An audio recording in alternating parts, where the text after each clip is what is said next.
Triple kill. Triple kill.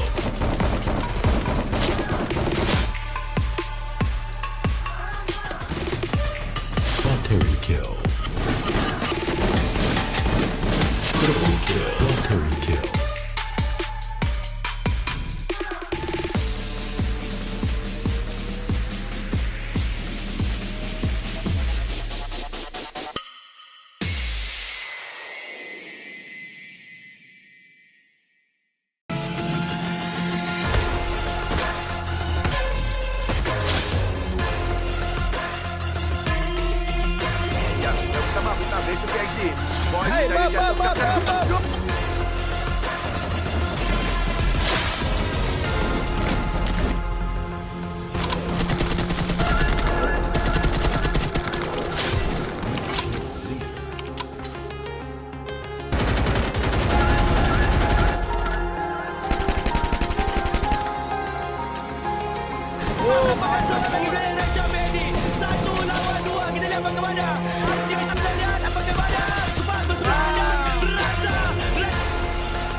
Lottery kill.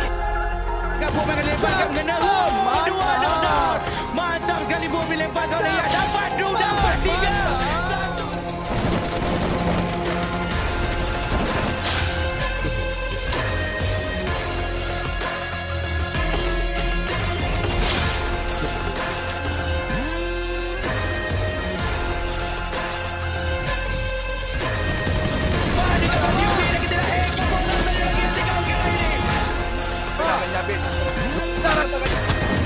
Kehilangan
Watery kill.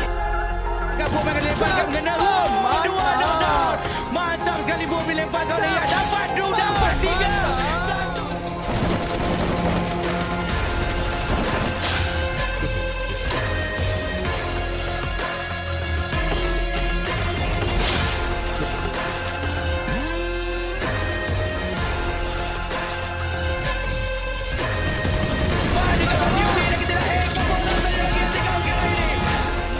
Menyabit.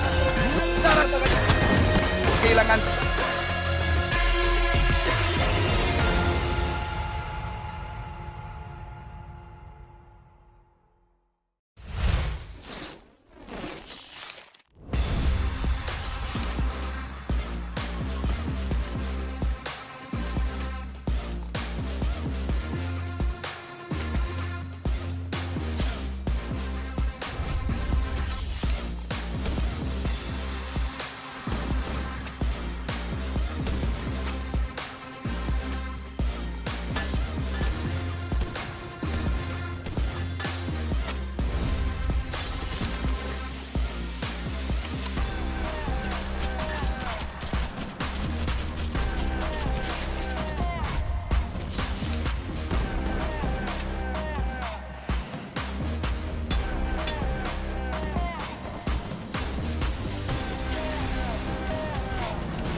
Only photos of a special breed, living a dream a chance to succeed. Yesterday's hope and dreams come true. Today's final, your moment to shine through. Ladies and gentlemen, here is the Free Fire Malaysian Championship 2021. This event is brought to you especially by Garena. I'm your host Leslie, and alongside with me, of course, we have very, very handsome gentlemen. Wow, you both look extra smart today. What happened to you, AJ, with your very shining true clothes and having some small text right here? What are those?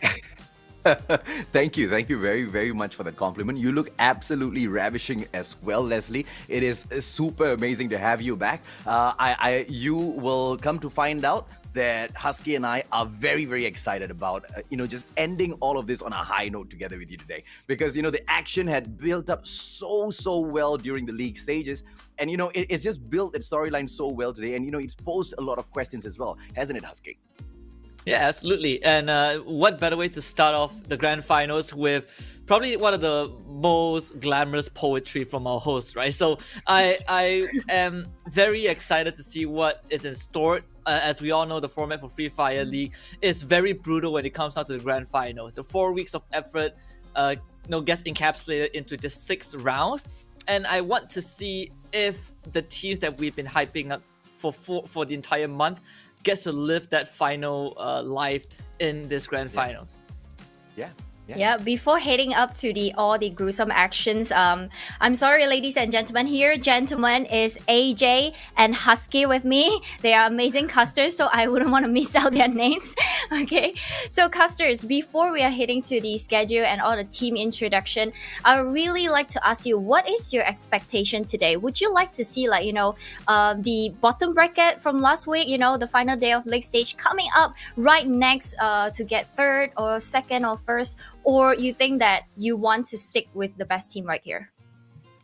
I want to see the top 3 spots constantly change in all 6 of those matches. I don't want it to be stagnant all the way through. That's what I'm looking forward to, Leslie. Okay, I'm sorry, Husky. So let's see the competing teams for today grand final first. We only have the top 12 teams from the league stage, where these are the best teams from Malaysia, ladies and gentlemen. We have Legend, 4X-Man Expert, Blacklist International standing right through at the top 5 leagues right now.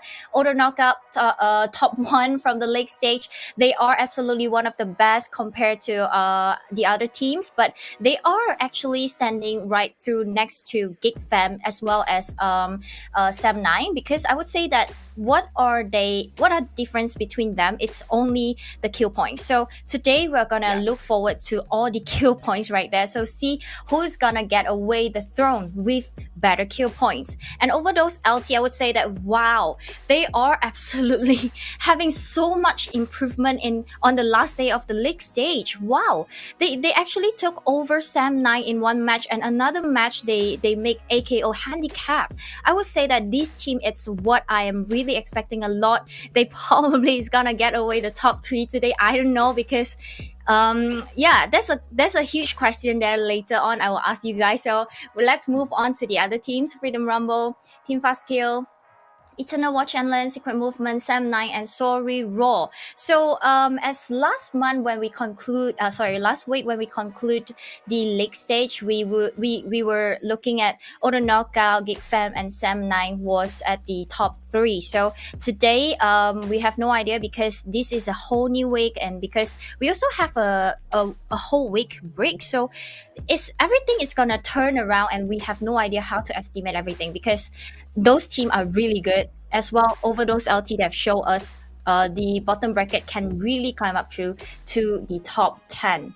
All right, so this is the prize pool for our grand finals, ladies and gentlemen. For the champion of today, they're getting away 60,000 ringgit Malaysia. For second, 28,000 ringgit Malaysia. That is a huge gap, because that is the double up prize pool, where if I'm as good as the first place, why not I wanted to get to the first place, right? So that is about 32,000 more. That is a lot. So if you're getting second place, that is really a little bit sad. And third place is 16,000, sorry.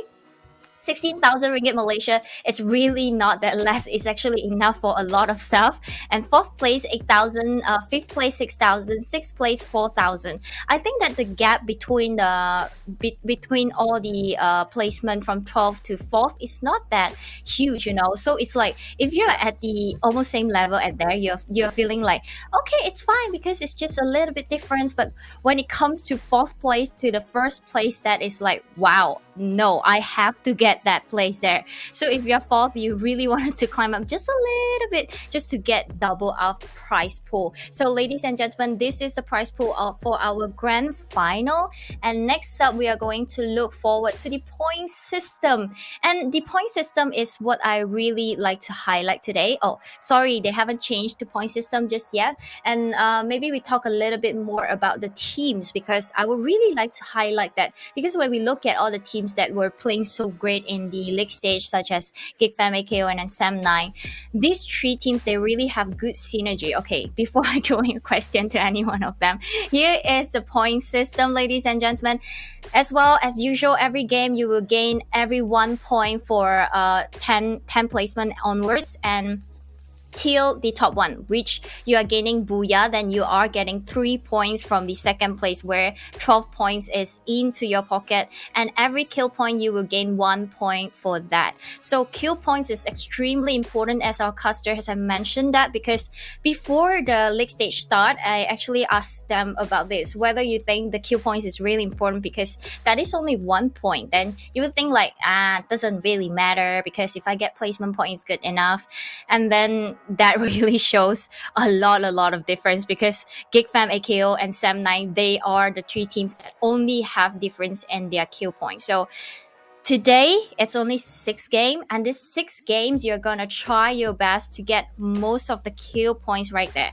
So Husky, I would really like to ask you, who do you think that actually have like the best killing ever? I mean the player, not the team. Best. Wow, if individual players, I am looking at. I'm probably Exact, looking 72. at Exact. I'm looking at Zen. I'm looking at EXO. I'm looking at Shura. I think these are the 4 that comes to my mind instantly when it comes down to having a high amount of kills. That is really true because Axel is actually one of our top players right there with standing MVP right now from the last week league stage. So right here, ladies and gentlemen, here is our schedule for our grand final, where today we are gonna play in all the three maps: Bermuda, Kalahari, and Purgatory. And match 1, 2, 3, we have the same teams as well. 4, 5, 6, they are still playing. So the top 12 teams, they are all playing all the games today. We're back to back playing 6 games. AJ, do you think this is kind of tiring to you if you are a gamer or a pro player? Nah, I mean, these guys have already gone in there, put in thousands of hours into the game. Today is going to be a piece of cake in terms of the number of matches. But considering the opponents that are ahead of all of the teams in here, quite a difficult cake to finish. Yeah, that's true. I mean, because I think normally if you play games, that is fine. But today you have the top 12 teams. I think it's a little bit exhausted as well. It is challenging your consistency as well. So, ladies and gentlemen, right here, we have the team to watch. And okay, before they're showing team to watch, I would say that yeah, these 3 teams, they are actually the top 3 teams in our league stage, which AKO is standing still at top 1, Sam 9 at second, which they are actually semi-connected for these 2 teams because they probably just practice together. So you can see their rotation, their synergy, everything. It's perfect for these 2 teams. They have been training really, really hard for this competition. And Gig Fam as well, they are the throne of Malaysia. If you just tune in or you just started to watch Free Fire Malaysia, this is a team that you really needed to know because Gig Fam has been taking all the championship right there. Even we are involving the Philippines team, we're in MCP Major and the FFTC. Gig Fam was the one taking the champion away every single time. So, but this time when we look at the league stage, right, Gig Fam was at the 3rd place, and then we were kind of shocked because they are always at the top, right? So right now that is a challenge for them. But in terms of kill points, I say that Gig Fam is a little bit just few kill points away from the 2 teams. So what about like chemistry, synergy, mechanical wise? What do you think about that, AJ? Mechanical wise, obviously the boys from Geek Fam, they are one of the most gifted squads in the whole of FFMC, and they've proven that already because history tells that Geek Fam is a dominant brand, right? A dominant team that goes out there and crushes all of their opponents. But as the saying goes, rising amateurs always intimidate falling masters. The question is whether or not the fall will continue for Geek Fam, right? Thus far, the competition during the league stages was already quite tough, and we have seen that has been enough to shake them, but they've managed to fight their way up to the top 3 spot. And the theory of them hiding something from us, well, we will be able to know if or not that is true today, or whether the masters are definitely going to fall in FFMC. I don't know. I'm excited because AKO and Sem9 is not going to make it easy for them. Yeah, I would say that is super excited because I would see more from Gig Fam. So all the viewers, here is what you won for our viewership milestone rewards. If you really wanted to hit that, share our live stream, like it, and tell all your friends to watch together. Because when you have 20k views for this live stream, we will giving away 4 of the Extreme Adventure Gun crate. Okay, so look at them; they are so adorable. I wouldn't say they are cool; they are more of adorable because they have a yellow color, and there's 4 of them, so don't miss out. And 25k views, you're getting Fight or Flight loot box. Okay, so you don't have to look around a lot of times. Right now you have the loot box. All right, 30k views, you have one Black Dragon backpack. This one, it's kind of expensive if I'm not mistaken. I saw someone got it before this, but I never seen a lot of people having that. I have no idea how much is it, but that is really a good gift for 30k viewership. So share it around, share now, and like this live stream. Ask your friends to watch together, or your families, using different device. If you have 3 devices, just open them, 3 of them playing the same thing. That's the best solution, how to hit the milestone. All right, so come back to the teams that we were talking about. So just now, as AJ say that AKO and Sam9 are definitely the biggest threat to Gig Fam right here, because Gig Fam wasn't really good, right? They were performing in the next stage. I would say that even week one they are not so like wow, really great, but they're still maintaining in top 5 till now. They are top 3. So yeah, that is the thing about Gig Fam. If you are new to Free Fire, you wouldn't know that what Gig Fam is gonna do later, because they usually will be playing really good by the end of the day of league stage. So now they were not that performing for the Gig Fam level. So today for the grand final, I'm expecting a lot more, because they might be what AJ say. It's like they have some secret weapon or anything, the different rotation or things like that. So later on we will be seeing that Gig Fam, it's gonna be on fire, or they are still gonna be threatened by Sam9 and AKO. So Husky, I actually have a really fun question to you. Which team do you think that AKO and Sam9 are afraid of? Oh, which team do I Like think this AKO team. Yeah. I definitely won't say Geek Fam. I don't think Geek Fam scares them. I'm gonna go for a long shot. I think Overdose LT scares Sam9 a lot, because they were the team that's prevented Sam9 from getting first place in the league stage. I think other than Overdose LT, probably we're looking at Eternal Watch and Learn. I think they also pose a big threat in this grand finals. Other than that, everyone else is probably the same. When it comes down to all the matches that we will be seeing. I mean, Husky, can you be less like smart? Because I thought I'm the only one smart, but when I asked this question, you answer correctly. Then I'm like, what? I thought I knew the answer. Because when I watched the video of Sam9 and AKO, they say that Overdose LT is actually one of the biggest threat to them, because they are actually kind of unexpected and unpredictable in a way. So today we're gonna watch out whether they are really that unpredictable by them. So ladies and gentlemen, this is the match 1 in Bermuda. So gentlemen, please take it away for this good game. Let's booyah! Yep, thank you very much, Leslie.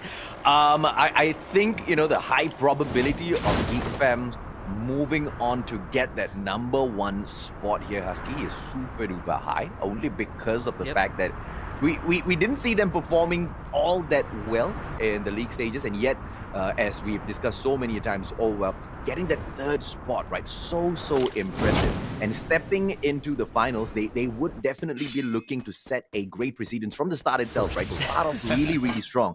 Unfortunately here, Team Fast Kill just got killed quite fast.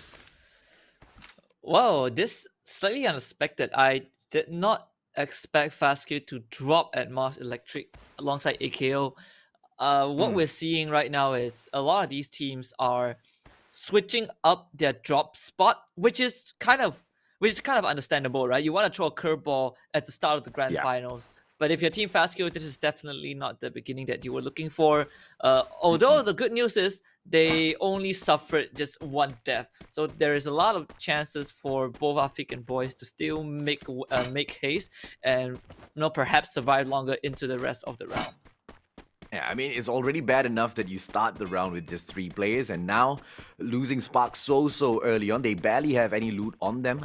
Thankfully, Factory is going to provide a safe abode for them to go in here and just loot up real quick. How long will Team Fastkill be able to survive and go into that final circle? We will be able to see a little bit later on. But, if anything, they've proven themselves in the competition already, haven't they? I mean, Team Fastkill has been climbing up the ladder ever so slowly. Not saying that, they've had the best run in the whole of FFMC, but it was not a easy journey at all. They were at one point fighting to get into the top 12, and just staying within that mid segment of that leaderboard itself hasn't been too easy, Husky. I mean, we are looking at them fighting against teams like Overdose LT, Eternal Watch and Learn, 4X-Men Expert, who towards the end of the league stages just blew up in terms of performance.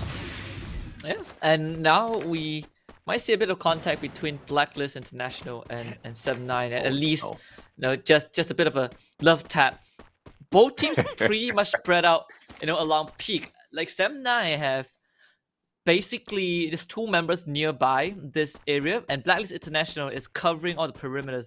But just to quickly bounce off your questions early on, I do agree not a question, your statement. I do agree that Geek Fam has a high chance, obviously because they were the Yeah. major champions, right? The MCP Yeah. champions.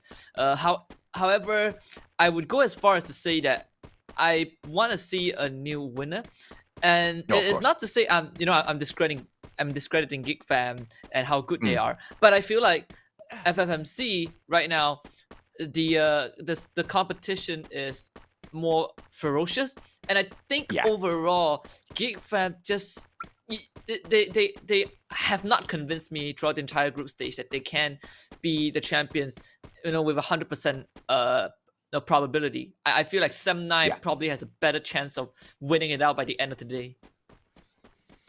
Not a lot of experiments being pulled off by Geek Fam as well during the league stages. We don't really see them going out and taking these very, very random risks. But Blacklist International will have to take a quick risk here to fight Legends off, and I don't think it's going to be that much of an issue for them.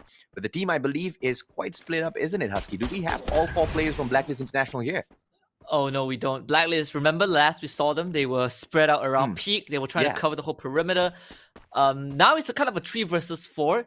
They are still waiting for the last guy to arrive. Yeah, he is coming in from the There you west go. side. Now, But knowing hopefully he Legend, they does probably have- won't take. Yeah, hopefully he does, right? I'm surprised that Legend didn't went for the push, but knowing that it's Blacklist and they don't really know how many members are there, you don't want to take the risk early on. Mhm. But now with Mhm. Blacklist International recuperating, they will have a even fighting chance. But sorry, Roar, they're also on the horizon. In fact, they're coming in. Uh-oh, and this might just be a wonderful gift into the hands of Blacklist International. Sorry, Roy, if they start firing from the back, Legends will have no choice whatsoever but to return fire. But Clanks will go through and manage to defeat Kai. Down he goes. Sorry, Raw now gonna be chipping in as well. The Legends are gonna probably face a legendary defeat early on in the grand finals of FFMC. Let's see how they do against 2 squads, or whether or not it's gonna be Blacklist International that sweeps both of them out. No! It's Sorry Raw! What an impressive start here, Husky! Wow, just straight from behind and takes out the Tiny Legend. Unlucky for them, but now they have to face off against Blacklist International, and Donkey will be the first guy to get dropped. Everyone on the side of Sorry Raw not looking too hard. Clanks will find Jens, and Clanks and the rest of his members will just go in and wipe out Sorry Raw for interfering with this conflict against Legend. Sorry Raw will have to make their retreat. But the good news is they did get, a couple of kills on the way out. At the cost of 3 of their members. Blacklist International ends up being the biggest winner without losing a single member. And may I just add on, so I think you'll be following, right? Last week there was the whole Free Fire All Stars Asia. So I got the privilege to witness players and influencers from other regions competing. They say it's a show match, but it feels like it's like a regional tournament, like disguised as a show match, because everyone was showing just insane skill, insane Free Fire plays, and just reflecting off of that into FFMC. That is what I want to see in this grand finals. These players elevating their gameplay. I feel like the skill. The ceiling is still way up high. There's still a lot more than these teams can do to bring in the kind of performance that I have seen. Not to say that we are not there yet, but there's always that room to improve and grow. Yeah, absolutely, man. Absolutely. I mean, look at a team that's right in front of you right now, Eternal Watch and Learn. How did they perform during the MCP majors? Look at how well they've done for themselves in the FFMC, right? It's all this a growing process, and clearly it is possible, even if the time frame between your championships, between the competitions that you jump into, are so little. Now, Sem9 from Factory looking for the opportunity to take out Eternal Watch and Learn. If they have spotted them, both of them quite stagnant with their positioning, I think they might have just gotten caught wind of each other here, Husky. Yeah. Eternal Watch and Learn not making a move just yet. And not just your typical grand finals round 1 thing. Everyone taking their time, just feeling each other, trying to figure out what their competitors are up to. Although I would say Team Fast Kill, just to help refresh my memory. Did they get a booyah during the league stage? They got 1, right? Team Fastkill, yeah, just one.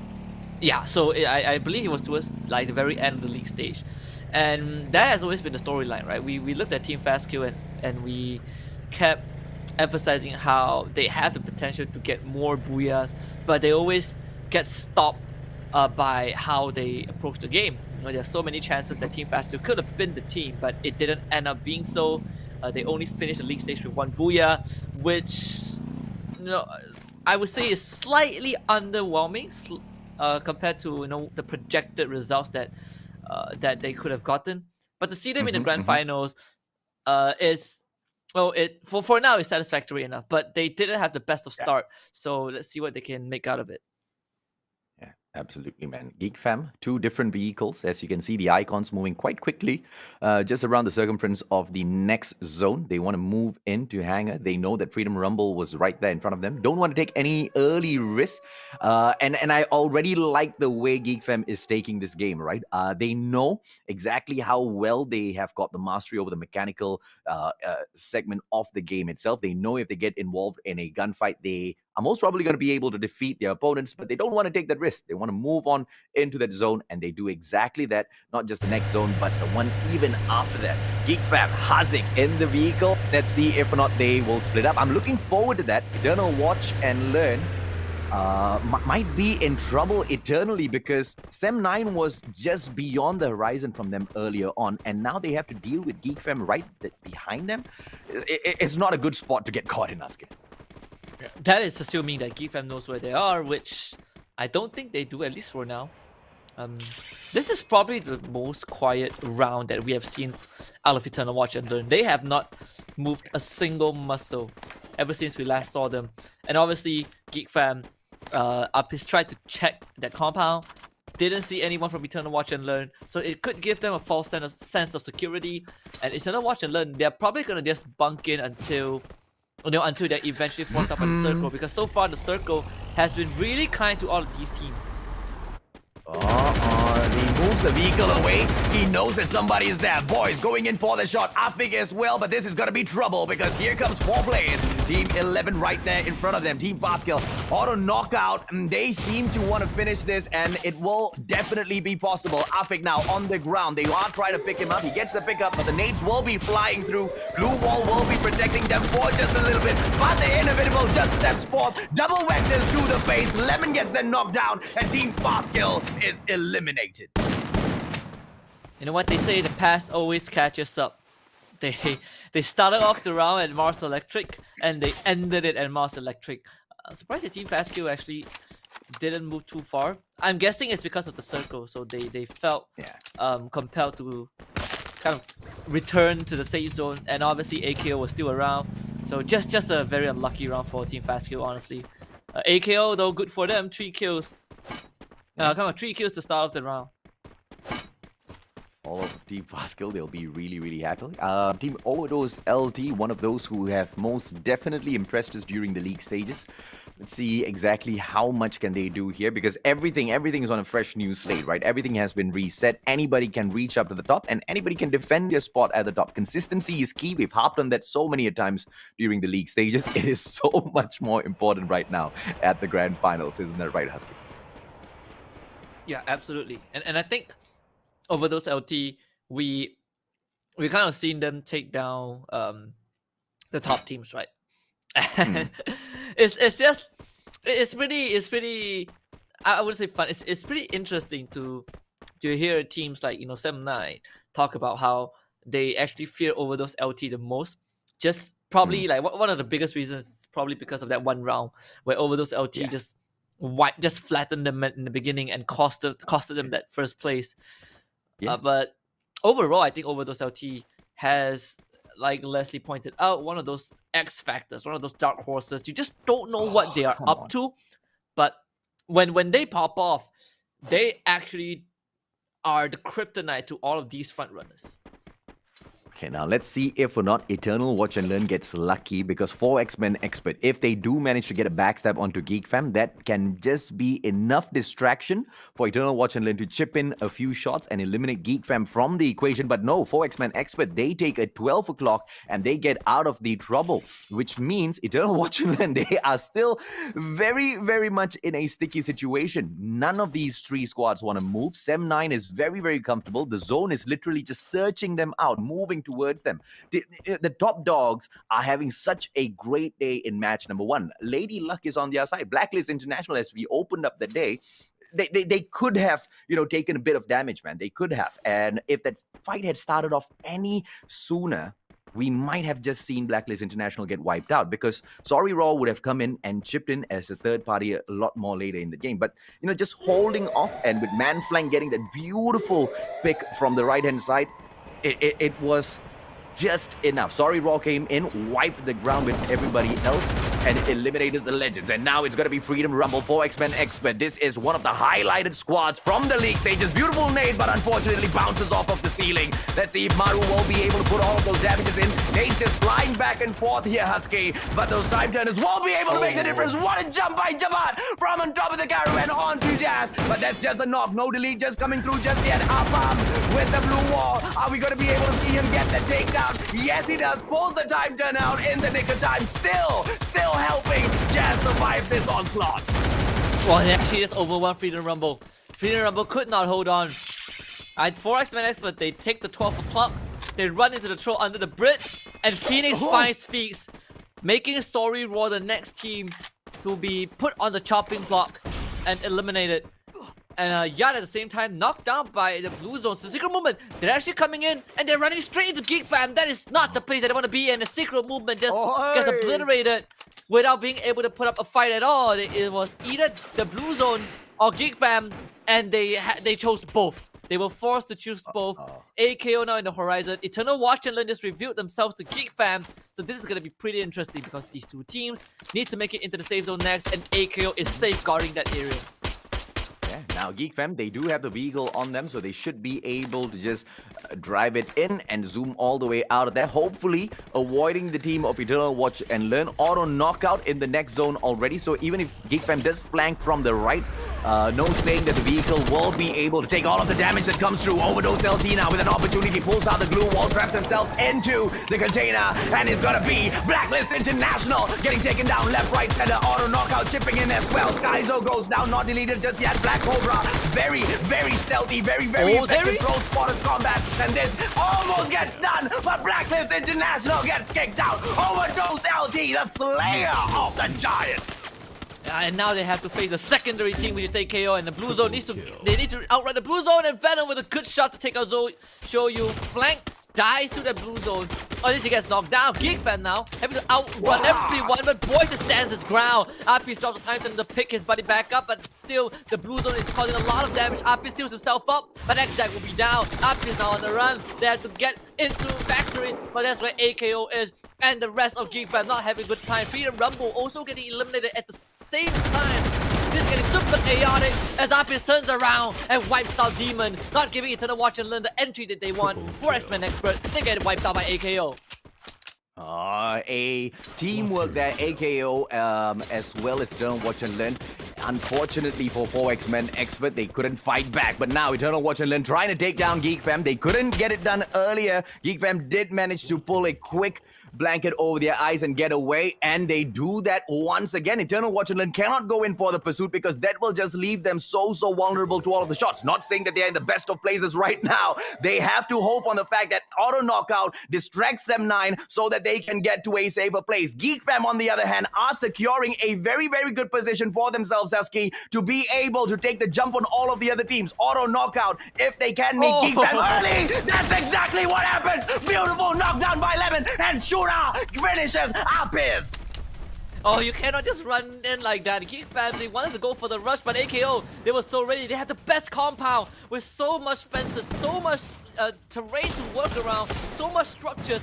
It's almost impossible for any team to overtake AKO because of the losses, and Lemon will find another one on to show you. That's already AKO's 10th kill, and they secure this one. Grenades are flying out, grenade launcher for Hazi gives them one. Zen comes in from behind, AKO getting pincered. Two top teams working in tandem, Whoa, and the beautifully. Extra needs to hold on with those nades, but he is the master sniper, so he might have a chance to turn this around for AKO, and he sees where the remainders of Geek Fam are. He just needs to pull the trigger. Geek Fam buying a bit of time. They do see the feet through that glue wall, and Axel finds his shot, and the blue zone closing in. AKO need to keep holding on. Boyd, meantime, bomb Shura, and Eternal Watch and Learn, putting a wrench into Sam Knight's plan. Hazik dies in the play zone. Azeri gets taken out, over those LTs, out, and Eternal Watch and Learn now a pincer AKO from behind.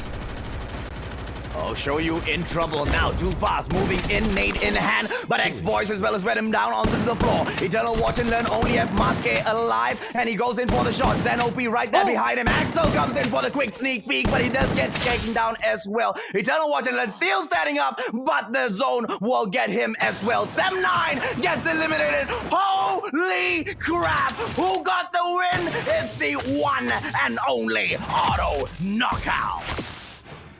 What did I tell you, Mustacho? From Lee stage until now, my eyes were on AKO and Sam9 more than any other team.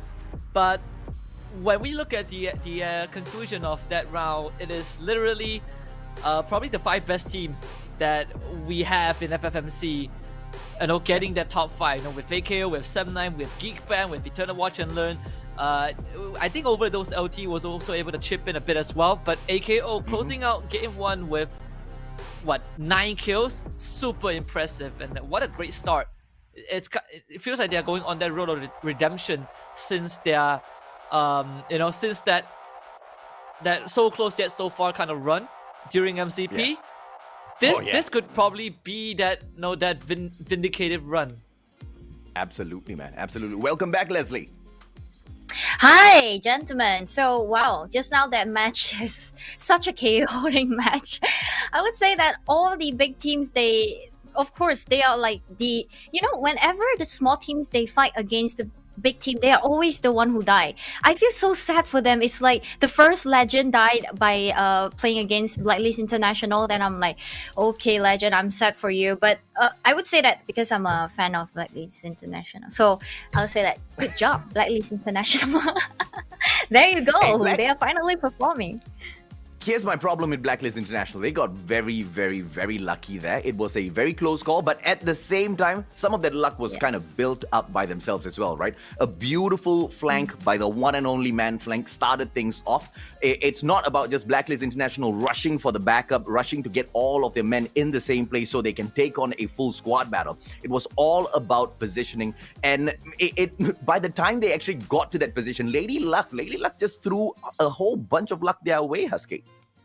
Yeah, I think Blacklist International did pretty fine, but we also slightly touched on how teams like Overdose LT can throw a wrench into the big team's plans, and that's exactly what we saw. Overdose LT came in, took out Blacklist International. I think Sam9 opened their foot in as well, so Blacklist International were not able to overcome that hurdle. Other than that, I think the ending for game 1 is kind of at least what I expected to see. Yeah, I actually said it wrongly. I would say that Overdose LT, I think I have placed them in the top teams already. Because I was like, that was the top team place. But no, Overdose LT is one of the top right now. They're taking over Blacklist International. Then afterward, AKO handicap. So I would say that Overdose well played again. Once again, from late stage till now, they are still performing really, really well. They have proven us that we are probably getting one of the top for top 3 right there. So right here we have the playback for our match 1 just now. As we can see, 4X-Man Expert playing against Freedom Rumble. I would say that the rotation that 4X-Man Expert, it's playing kind of good, right, Husky? But what was the problem right there? Why Freedom Rumble take over 4X-Man Expert? I think it's the other way around. It was 4X-Man Expert who took over Freedom Rumble. I think what we saw initially. Yeah, what we saw initially was 4X-Man Expert, diverting into the tunnel at Clock Tower, right? And then they run into Freedom Rumble. I just feel like Freedom Rumble wasn't prepared, so they got overwhelmed really quickly and they chose to retreat. End of the day, it didn't really work out for them anyways. But yeah, I mean, auto knockout, starting the grand finals with 23 points, way above average from what we expect to see. No, I'm liking this already. Wow. Yep. I don't really like this because I would say that now it's the top team plays again, like Auto Knockout, Sam9 and GigFam, they are literally at the top 4 league. So I'd say that other teams, you really just have to do better because I don't want to see, the same thing happen again. Auto Knockout, Sam9, GigFam, they are having the same placement point and then the Q points are a little bit different. That's not what we wanted to see, right? We like more drama, we like more things happen right there. But Eternal Watch and Learn really have a good gameplay right there by standing in 16 total point. I didn't really watch out about Eternal Watch and Learn. AJ, can you please point a little bit for them? I don't know if I want to say luck played a really good role in terms of them getting the points, right? Because the first part where I say luck played its part is with the zone itself. Eternal Watch and Learn didn't really do much of moving. The zone moved towards them. If at all Eternal Watch and Learn was forced to go in, my apologies for my camera lagging, I don't think they would have survived that well. It's because they just could stay put. And on top of that, it was the zone that moved away from GeekFam that kind of forced GeekFam out of their position, still keeping Eternal Watch and Learn pretty much safe. And that was quite lucky, but in compilation of how much they've improved during the group stages, during the league stages itself, it is a testament that, half of it is luck and half of it is definitely brains, right? Because they could have just run out of their compound a little bit earlier. It was all pinpoint position and they played their time really well. Yeah, I would say that RNG is probably like, same rank as the mechanical part, because it's like if you have the mechanical ability, but when you are super unlucky, then you're just gonna die in that game. So that was pretty sad for all the teams, I would say that. And as well with GigFam just now, I think that they are kind of stuck, There was 3 teams together and then GigFam was at the bottom of the line where the blue zone is closing towards them first. So I think that is really kind of very, very disadvantageous to them, but then they can still survive with the last 2 players. So I think that is a really, the champion, what champion can do in that situation, because not everyone can be really good in that, because you only left 2 players and then the blue zone is closing towards you and you have 2 great teams just right in front of you. Then eventually they still make it through, but so sad that Axel was aiming GigFam so tight. Axel was directly like, okay, GigFam is not gonna die, I'm not gonna move anywhere. He was like, and then GigFam do something again and he continued to attack and eventually they got the booyah. I didn't expect that because they only left 2 team members as well. How could that, the last part, they get to the booyah? Can you explain a little bit, Husky, for that? Yeah, okay, definitely. But before that, I think we have something from the production to our viewers. It's actually the viewers' milestone that we're about to show on screen right now. Very simple. Share the live stream. Bring everyone here. Your pets, your relatives, your friends, strangers on the road. I mean, you can't go out, but you get my point. Bring people in, and every single milestone that we hit, you guys will get some pretty juicy rewards. At 25k views, we get the Fire of Flight loot box, and at 30k views, we get the 1 pack Black Dragon backpack. I like a pet dragon as my backpack. But to quickly answer your questions, I think what you were asking how GeekFam were in that situation, right? I mean, so GeekFam... Oh, sorry, I mean AKO, because at the last part where AKO left 2 members, eventually they still get booyah. So I was like, what? Because it's a chaotic right there. Yeah, because AKO basically, they sent 1 guy out to deal with, I think, Eternal Watch and Learn towards the end. And they left, I forgot who was it. I think it was Axel. Like one of the members was just basically playing the healing game. He was able to find the center of the circle. Yeah, the lemon, right? He was able to find the center. So it delayed the time of him taking damage from the blue zone. So he was able to basically outlast everyone. At that point, it's kind of the game of healing. Yeah. Wow, I think that is really a highlight though. That is a smart play, right? Yeah, I would say that if you left two members and another team, I saw another team that's like four members left. Eventually, they took down the team and getting that booyah. I think AKO had deserved this booyah so much in this game. So I would say that, wow, to the other teams, you really just have to team up a little bit for the next games, because today, the 6 games is going to determine that what prize pool you're getting, what prize you're getting today. For this second game, Kalahari, ladies and gentlemen, this is a not easy game, because Kalahari is always one of the hardest map to play, because when I listen to all the teams, top teams saying that, like almost none of them say that they really like Kalahari. Like Bermuda and Purgatory. So today we are gonna watch out who is gonna dominate the Kalahari. Ladies and gentlemen, I'm gonna hand over to our amazing casters. Please take it away. Appreciate it, Leslie.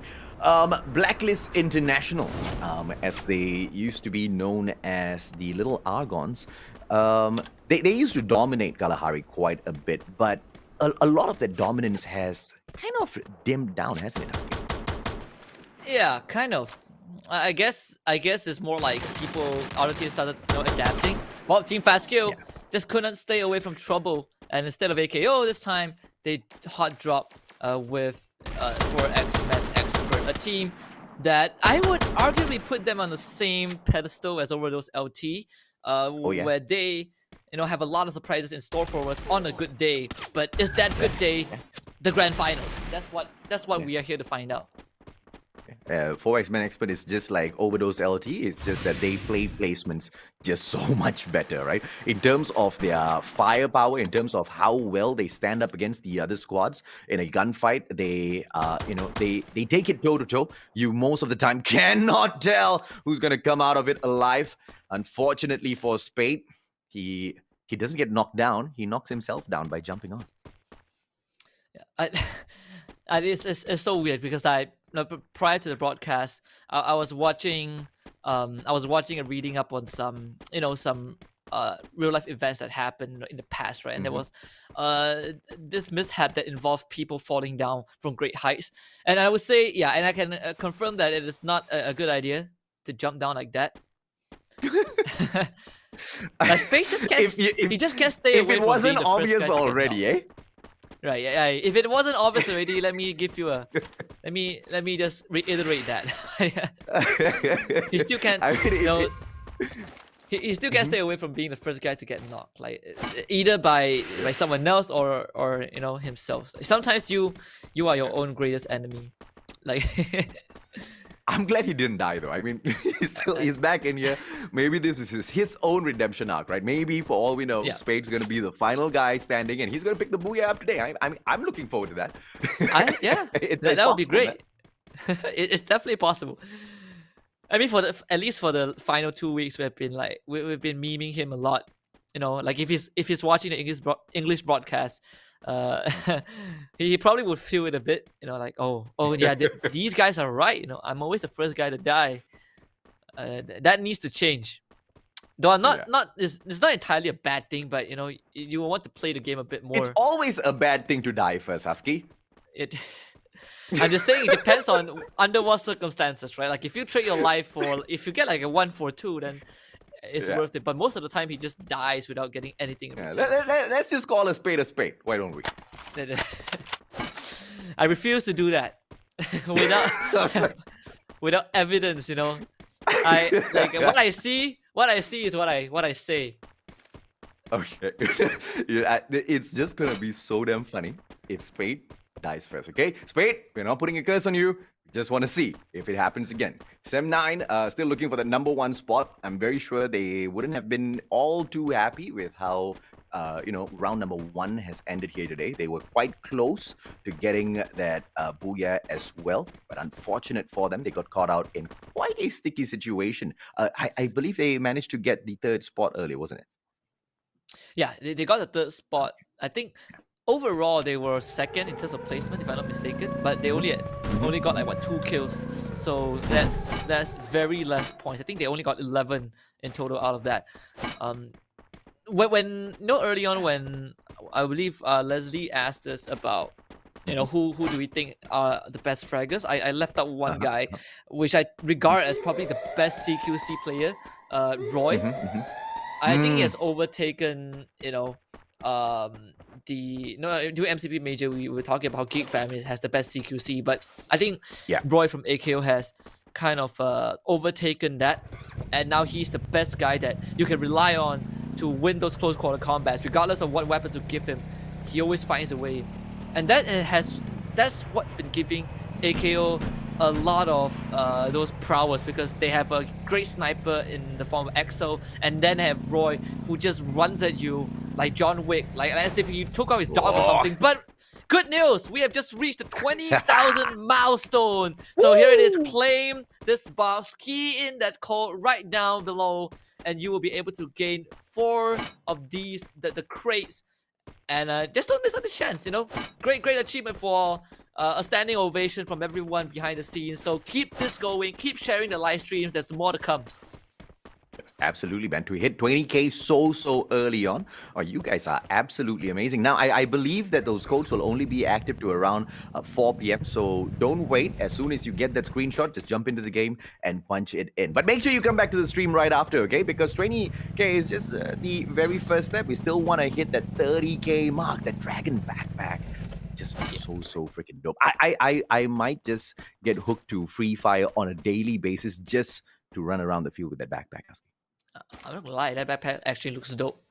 I wonder when you have that backpack equipped and you parachute off the plane, or if you jump from high angles, like will the dragon spread his wings? That would look great. Oh, that'll look so dope. That'll look so dope. Every time when it comes to graphics and visuals, right? It always sounds, it always looks good in our minds. But if you look at it from a gameplay perspective, if you see a big black dragon wing in the middle of the sky, you will start shooting at that. But we are seeing a lot of teams getting shot at. First blood. Freedom Rumble, beautiful knock on to AKO, and they managed to get the delete as well. Oh, what is going on? Blacklist International in the vicinity as well. What a nade coming in here from Phoenix, and he manages to eliminate Roy as well. A beautiful delete coming through. This is a three-way fight. Man flank going in, double vectors in his hand. Freedom Rumble right there in front of him. Flanks. Is he going to be able to get the delete? Yes, he does. And Jazz is his victim. Man flank. Is he going to be able to jump out of the window? Yes, he does. Double vectors in hand. Not effective at all. It's just a game of cat and mouse, but Freedom Rumble, the one at the losing end. Blacklist International, what a start. And the next target, auto knockout. Axel has his eyes on them, Husky. Wonder how did Blacklist International, how did this whole fight started, right? That is what I wanted to know. But well, Blacklist International still showing that they are probably one of the best teams when it comes to Kalahari. So you guys pick that up. 4X-Man X for challenging Geek Fam on their home turf. Exec gets a good snipe onto Goku, but Spade is there to provide backup. Not in time though. Goku still loses his life. Geek Fam now on the run. Everyone needs to get up to Blue Zone. Legend is also there. Another 2v fight happening right on this open ground. But Gia does get a shot and kills Soft Show You, but Exec, he's landing those shots, he's taking out the blue walls, but at the same time, that blue zone is taking his health away. So everyone else will disengage, and Geek Fam will have to suffer that one loss. Show You is just unfortunate for him, and it looks like they are not going to be able to get to that final zone as strong as they initially wanted to. Geek Fam, definitely not the start to the grand finals that they wanted. First game, they couldn't cut it. Second game, looks like it's gonna be so much more difficult. Hazik with the vehicle right there behind him. It's enough to move them into the zone a little quick, but it's terrible, absolutely terrible in terms of positioning, Husky. I mean, how many times now have we seen these vehicles just up in the middle of the field and players just left stranded, running through the open field, getting taken down one after the other? I really have a feeling like if Geek Fam did not play the vehicle gameplay earlier on, they might have stood a bigger chance, a stronger chance of surviving. Yeah, that could be the case. But one thing is for sure, we're probably not going to see the triple booyah for Geek Fam, for FFMC. Yeah. Although I want to point out that vehicle has a really loud engine roar. I don't know if do you know about this local comedian, Dr. Jason? So he has this joke about, because he drives a Proton Wira, right? So he has this joke about how Proton Wira has one of the best noise cancelling technology, because the sound of the engine basically cancels out any noise that you hear from outside. And I think that's what the vehicle provides as well.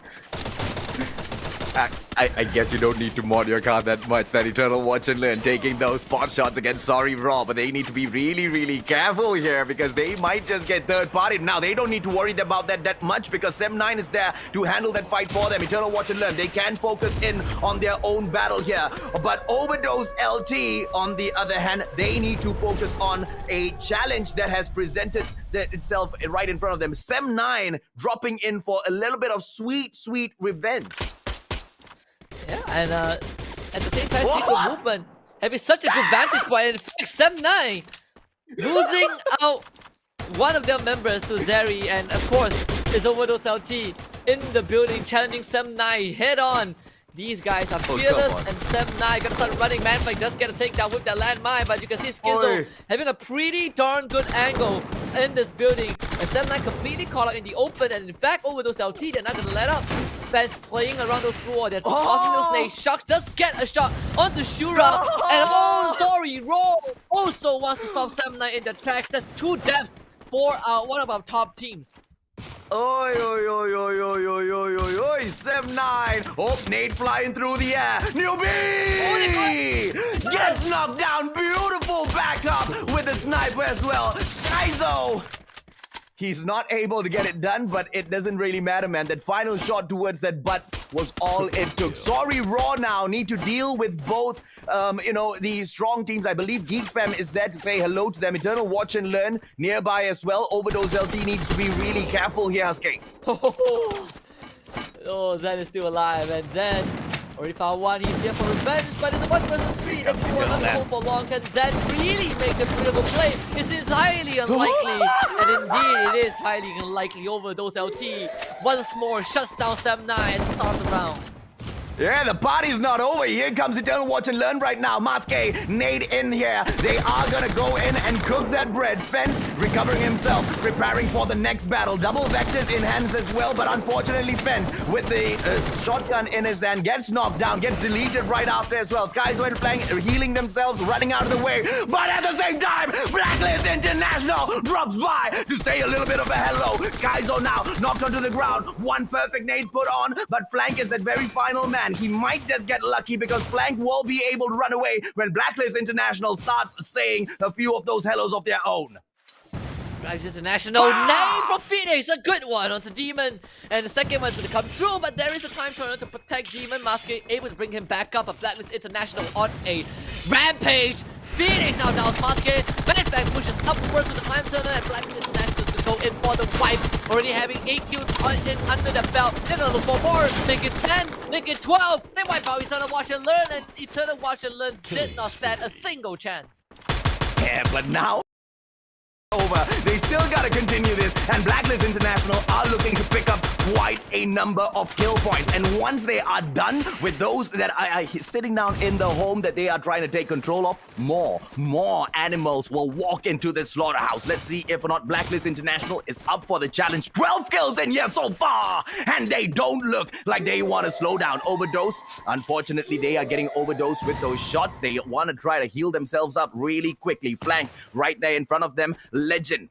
Are they going to be able to take the Legends Blacklist International down? Or are they just going to be legendary feed as usual? Let's just see exactly how they'll come in here to perform. Vegeta getting himself healed up just real quick. Blacklist International staying really, really quiet because they don't want to make any sounds. Right at the corner of the next zone, they are in a very safe place, Husky. This is the true test for Blacklist International. How are they going to navigate this? They still will be tagged by the blue zone, but look at where they're positioned. They are in such a good spot to cut off 2 teams. Overdose LT and Legend, they're about to run into their 2 demise. Skyzo is going to be the first one to get ambushed, and they stand no chance. Cobra already pushing forward, but Flank able to drop Flank, so that's going to damage Blacklist International a bit, as far as we're also down Gens from the other side. Manflank getting knocked down by the blue zone as Blacklist International suffers a bit of damage. But Cobra is hitting up Manflank as much as he could, but the healing is just not enough. Blue zone dealing a bit too much damage as Legends will stop Blacklist International in their tracks for now. But this is where the UAV gets used by Phoenix, by Cobra. They do know where Legend is, but how are they going to push forward?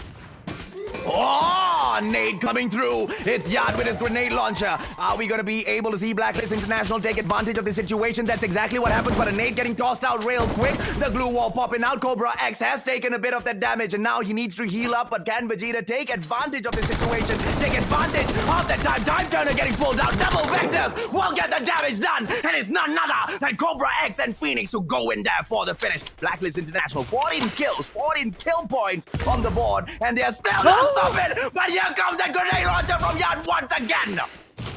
Yeah, from the high ground, the angle is so good. Blue Walls can't protect you against that.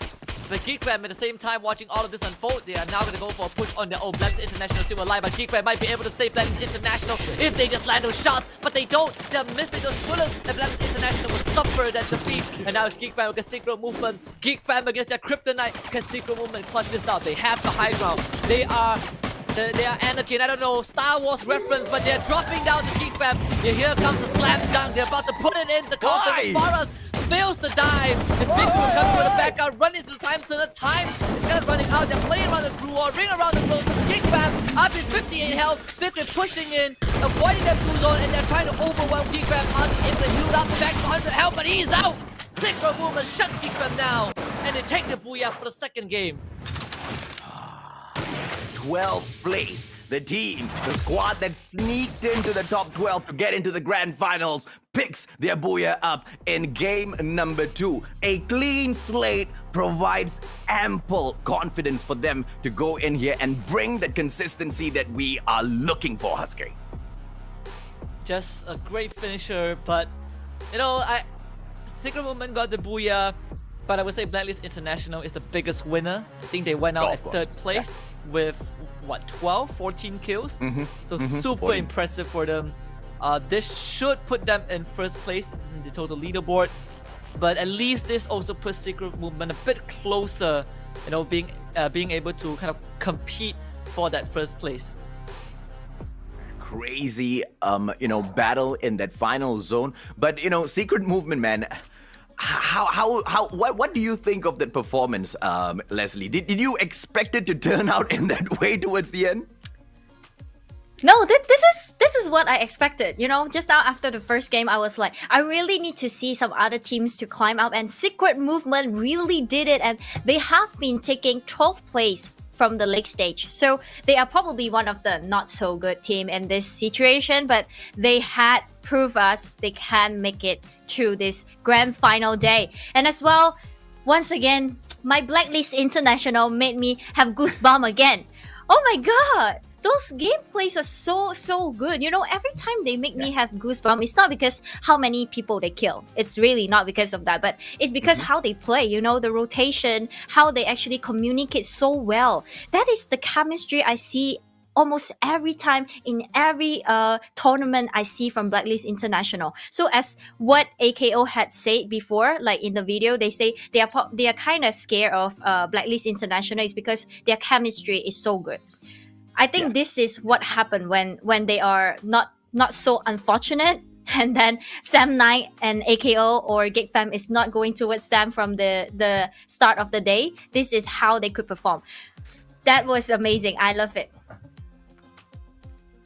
Yeah, I think for Blacklist International, when you give them a good round, sometimes we just see them have this random outburst of performance, right? They get one kill and they just keep rolling until they run out of gas. It almost feels like they are injected with some sort of Free Fire steroids. They just go on a tear and until they eventually run out of gas. But but when they do, by the time they got knocked out, they've already racked up 10,000 kills. So that is definitely the performance that we want to see from a team that almost won the MCP major, and this could be a good start for them. Yeah, this is definitely one of the highlights that I was like, what? Wow. Because they have been throwing grenade. I thought that they just wanted to, stand still in the house and then just throwing grenade, that's all. But they were like, going in one by one and then they just wipe out the whole team. So I'm like, what? That's how you wipe out a team? I don't think I can do that, That's a brave move there. Over those, unfortunate the way they were getting caught throughout this whole match. Sem9, on the other hand, who tried to come in for that sweet revenge, unfortunately, literally got slapped out of that lobby there. I would say that actually Overdose as well was really performing in this match because all the other teams are really good as well. You know, like Blacklist International and Sam9, they're not that bad. They are still performing, but Overdose can still perform like that. So I think that Overdose has really that potential to, you know, threaten all the teams right here. And this higher ground position, I would say that it's really a huge advantage, right, to Secret Movement in this way, in this way, because I don't think GigFam it's that unfortunate because they are still getting into the circle, but they are just so unfortunate getting the lower ground position. Do you think that affect a lot, AJ? Yeah, of course. I mean, when you talk about Kalahari, you talk about getting that vertical advantage. And, you know, Secret Movement just looked for the highest point of that final zone. They took it. And with Yat and the grenade launcher, what other combination do you need? There you go. Secret Movement's taking second place just now in that game with 20 total points, with a totally, absolutely very, very good game because they are not only having the higher ground position and they know exactly what to do when they face GigFam at the last minute. With 20 points right here, they deserve this. GigFam 14 points, standing at third place. Blacklist International, well played, 22 points. I thought that Blacklist International is getting much more than Secret Movement, but in terms of the placement points, Secret Movement have taken that booyah, so 12 points right there. Sorry Roll 7 placement point, 2 kill points with 9. And I would say that what is so unexpected is Sam9 auto knockout. Wow, I have been telling, I think that is there any people that taking my dreams right here? It's exactly happening what I really hoping to happen. So Sam9 auto knockout is literally just go down right there at 10 and 12th place. Any genie here? Are you a genie, AJ? Because with your mustache. Oh yeah, that's right. Oh, now I know. So you why made have the wish and mustache. I granted it? Yeah, I think so. You're welcome. I think this is the way because I just said it and it happened. So I think it's probably you because Husky has no mustache, I guess, right? Yes. I No, couldn't I'm- see at least. Yeah. Terrible, Genie. Horrible. I'm not ashamed of that. You know, like I'm not a mustache. I'm not a mustache person. I'm fine with not But being you a have genie. that hair. Yes, The I do. whole, Like you know, Yeah, Final yeah. Fantasy theme. that's the Yeah. all of the genetics and essence went into my hair. You know, so it's either or. You can't Okay. have both. I So picked it's like the you're hair- being a husky, but Yes, not yes. genie, right? Yes, I can. Yeah. Can you imagine? Can you imagine if your genie is a dog breed? That would be interesting. Right? You rub the magic lamp, and then any kind of animal just pops up. I don't know what animal would make a good genie. A parrot? I wonder I- if or not Geek Fam can rub that magic lamp as well and get a booyah for themselves because come on, man, what's happening to the kings of Free Fire Malaysia, right? League stages not performing that well. That's fine. We were waiting for them to step up in the grand finals. Grand finals still they're not stepping it up just yet, guys. But you know exactly who is stepping it up. The community is stepping it up. 20K milestone hit so fast in the day. Yeah, I was kind of 20K. shocked because during the second game, right, it reached. So Yeah. 20K right here. Ladies and gentlemen, if you're not fast enough, please screenshot it. Screenshot right now because I have no idea. Like they would just last for like 10 seconds right there. If you couldn't get it, then I'm sorry to say you can't get it. So screenshot right now. And if we reach 25K milestone, you're getting fight and flight loot box. Woo! And 30K Black Dragon backpack. It's like super cool backpack if you want that. I don't think I want it. I want something, pinkish or orange, like shining pink bright like a dragon. diamond. I don't like this black one. Yeah, pink dragon. I like how- Oh, that's really interesting. Dragon is like kind of cool, and then you put pink on it. It's like, it's a bit I like weird. How Leslie just, I like how Leslie just straight up diss the 30K milestone back. Like, here's our grand prize. It's not that great. Yeah, I don't like it. I want something. Don't else. do that. But No, maybe we can add Has some it? color in there. Like pink color or something like that. You know, Chroma, right? You let's get to keep it pick to the black. It's an amazing backpack. It's an amazing dragon. Yeah. Dragons are supposed to be black, okay? I mean, all No. dragons in Passes 3, they were definitely black. There Have was you- no other colors in dragons. It's fine. have We you will watched, discuss about this later. Yeah, have you watched How to Train AJ. Your Dragon? There's obviously more than one color. Yeah, that's right. Fair enough. Yeah, I see, thought you were going to... AJ. Yeah, but Fair enough. Fair enough. Although that was an animation and totally made up. Fair enough. Whatever. Dragons are take made it. up. Come on. But still, we love that. You know, if we hit 30K milestone, I know that thing, the backpack, that thing, the backpack, thing. it's I kind know of you'll get that. only the pink one. I will say like pink backpack, but the black one is that thing, the backpack. Okay. So if you wanted to get that kind of expensive backpack, do share this live stream and let all your friends know. You know, if you wanted to let stranger know, just go to your balcony and scream out, "Watch Free Fire Malaysia Championship!" Okay, that's how you do it. All right, so ladies and gentlemen, we have just done with the second games of today for this grand final, and we are going to throw to a break, and we will see you right back in right here.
Welcome back to our Free Fire Malaysia Championship 2021. This is the grand final, ladies and gentlemen, that you wouldn't want to miss out because our top 12 teams from Malaysia are fighting against each other. And today, we only have one team getting away 60,000 ringgit prize pool as well as the throne back home.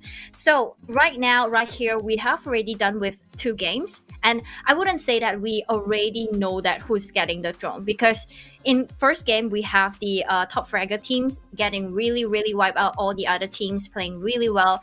In a second game, we can see that the table turns. Everything, it's just flip. So every teams that was from bottom in game 1 was on top and Sam Lang Oronaka was at the bottom. I would really like to ask whether Overdose LT and Sorry Raw, did they just team up to fight against Sam9 and make them just wipe them out from the early game? Do you think so, Husky? I think it's definitely. I would say they teamed up, but they just happen to run into the same team. And I think sometimes you just take what in the grand finals you just take whatever kills you can get. And surprisingly, all of the top teams, only GigFam and Blacklist International are still displaying consistent performance for the first 2 rounds. Second round, Sem9 and AKO were eliminated pretty early on, so that in a grand final scheme of things is a major setback for these 2 teams. Here you go, ladies and gentlemen. The overall standing right here. Blacklist International is standing tall at the first place with 30 points, 19 kill points, and placement 11. I didn't know that Blacklist International gets so much of the kill points. Even okay. So in game 1 they got 5 kill points. In game 2 they got 15 kill points. That's how the 19 comes. And Auto Knockout with 11 kill points, 12 placement point with 23 in total. GigFam is standing third with 23 as well, so they are actually same as Auto Knockout. It's just that the kill points is the placement point GigFam is a little bit higher. So as the logic should go for GigFam, right? Is it AJ and Husky? If anything, they have proven that in the past they can do it. Unfortunately, it's just not happening in FFMC, right? GigFam has tried and tried and tried, but the other teams are the ones who are stepping up. Consistency is key, and unfortunately in FFMC, GigFam is bringing in a consistent sort of a gameplay, right? It's just enough to stay in the top 3, which is amazing. Don't get me wrong, right? But it's not amazing enough for those who have really, really set the bar so high. So they've done themselves a great disservice. They've set their own bar so high, which they themselves are not hitting at the moment. The other teams, they're just performing as per normal. Yeah, I would say that GigFam is still very consistent in a way that they didn't get a really bad game at all for these 2 games. So they are just, if they wanted to get the throne, they just have to do what they have done last time, get super crazy for the last 4 games later on to actually climb up to get the throne. And Auto Knockout is actually just getting some bad game in second game, but they are still standing at second place. I would say that kind of shocked me because Sam9, you can see they are already at the 8th place with total point 13. That is something so unpredictable because Sam9 is definitely one of the greatest teams right here, but Sorry Raw and Overdose LT, even Secret Movement is right there on top of Sam9. This is something really excited because by the end of the day, we don't even know where Sam9 will be at. Like now, I couldn't expect or predict anything. And Forex-Man Expert is standing 9th place with 10 of them. Legend 7, Freedom Rumble 5, and Fast Kill. It's so unlucky for them. They just got knocked out for first and second game super early with 4 in total points. Yeah. Oh, I would say that. Sorry. Yep. Yeah, I was going to say. Husky, you first. You first. Okay. No, I you was going to say that I think going into the rest of the other 4 rounds, Sam9 will probably struggle the most right now. I think we put a lot of expectations on that, and you also said earlier on some teams set the bar so high but they couldn't hit it. Sometimes it does happen, right? I'm not blaming any of these teams at all. You can be the best players and still have a very bad day. What does excite me is that so far we're still not seeing GigFam at the top. It sounds evil to say that, but I'm glad that they are getting challenged all the way. I'd rather have the finals come down to the wire where 1 kill or 1 point separates the winners and the losers than to have a grand finals where we already know the winners by the end of the first 3 rounds. Yeah. Yep, exactly how I feel. What about you, AJ? So your turn. Yeah, just the same thing that I said in the start of the day, right? Each and every single round, I want to see the top 3 switch places. It doesn't matter who, it doesn't matter who's at the top, but I just want to see it heated all the way to the end. We don't want another run of the MCP majors. Not saying that it wasn't exciting, but we want something different. Yeah, that's right. I mean, a lot of teams right here, they deserve that throne. But today, only 6 games that can determine who is the best. So if these 4 games they are not performing, they are just not gonna get the throne or the champion. So ladies and gentlemen, right here for the match 3, we are dropping into the game. I'm going to pause to our casters. Please take it away, boys. Thank you very, very much, Leslie. And it looks like Team Fastkill just GG'd themselves once again, putting themselves literally in between trouble and bigger trouble. Sorry Raw as well as Geek Fam gonna be trying to nick some of these kill points off of them. Sem 9 looks like it's gonna be, a little bit heated in battle early on. Auto Knockout will be looking to move into the next zone without any trouble whatsoever. Blacklist International, very curious spot to pick up. Sem 9, let's see if or not this fight that has been dragging on since last week or 2 weeks ago will continue and end in the side of Overdose LT. It doesn't. Sem 9 finally gets the opportunity for revenge, and they strike so well, Husky. That is what we call revenge serve cold. They didn't wipe out the rest of Overdose LT, but they were able to teach them, well, a lesson. And that is a good start for Sem 9 for sure. They need every single lead that they can get. Legend though, not having the same treatment as they ran into 4X-Man Expert early on. Fortunately, none of those members were taken out, so they were able to kind of regroup themselves. This is one squad that we cannot count out just yet. Remember during the league stages, these guys at the first couple of weeks, they were close to not showing up at all, continuously just serving as feed for all of the other teams. But in the final week, oh my goodness, what a run up to catch it, to the top 12, and they secured that 11th spot, albeit without too many points away from End Zone MY as well as Secret Movement. But it was a job well done. Can they repeat that, Husky? Because today hasn't started off great, but they did manage to get away from a squad that usually doesn't let their prey get away. There's still a chance for Legend for sure. One of the few late bloomers in FFMC, I believe. Yeah. But as you just look at the bottom of your screen, we just reached our 20,000 milestone, I think, during the second game. So key in that code right now. Claim the box. You're gonna get 4 of them if you claim it, and as long as you type in the code correctly, you're gonna get it. No, there's no limits to that. Yeah, as long as you type in the code correctly before 4 p.m. You type it in Yes, at 4:01 p.m. Unfortunately for you, my dearest friends, even if you do get it correct, you are not going to get any crates. Sem 9, just those 2 kills early on. I'm surprised that they didn't go in for the chase. Or maybe they were looking and the players from Overdose managed to get away in the nick of time. Did you happen to see which way they headed by any chance, Husky? No, actually, I don't. Sorry. No. I think we caught up quite a little late as well. Yeah, I like the suspense, Fair At least as a enough, man. viewer, Let's I see. like it. Sem 9 was one of the teams that, not one of the teams. Sem 9 was the team that I really thought on the very final day of the league stages was going to be number 1, right? And Auto Knockout out of absolutely nowhere, takes that number 1 spot. And with just a differential of 6 points. And like you rightfully pointed out, Husky, Overdose LT, man, the ones that, just threw the Spana in the cogworks and just messed that plan up for them so badly. But, the redemption arc can still be, sorted out in the grand finals. If they do manage to hit that first prize today, 60,000 ringgit. That's quite a bit of money, isn't it? Quite a bit of money? That's a lot of money.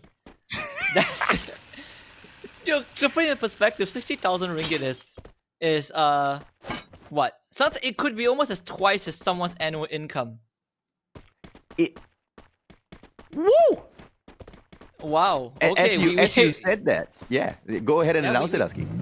We talked about 20,000 viewer milestone, right? And guess what?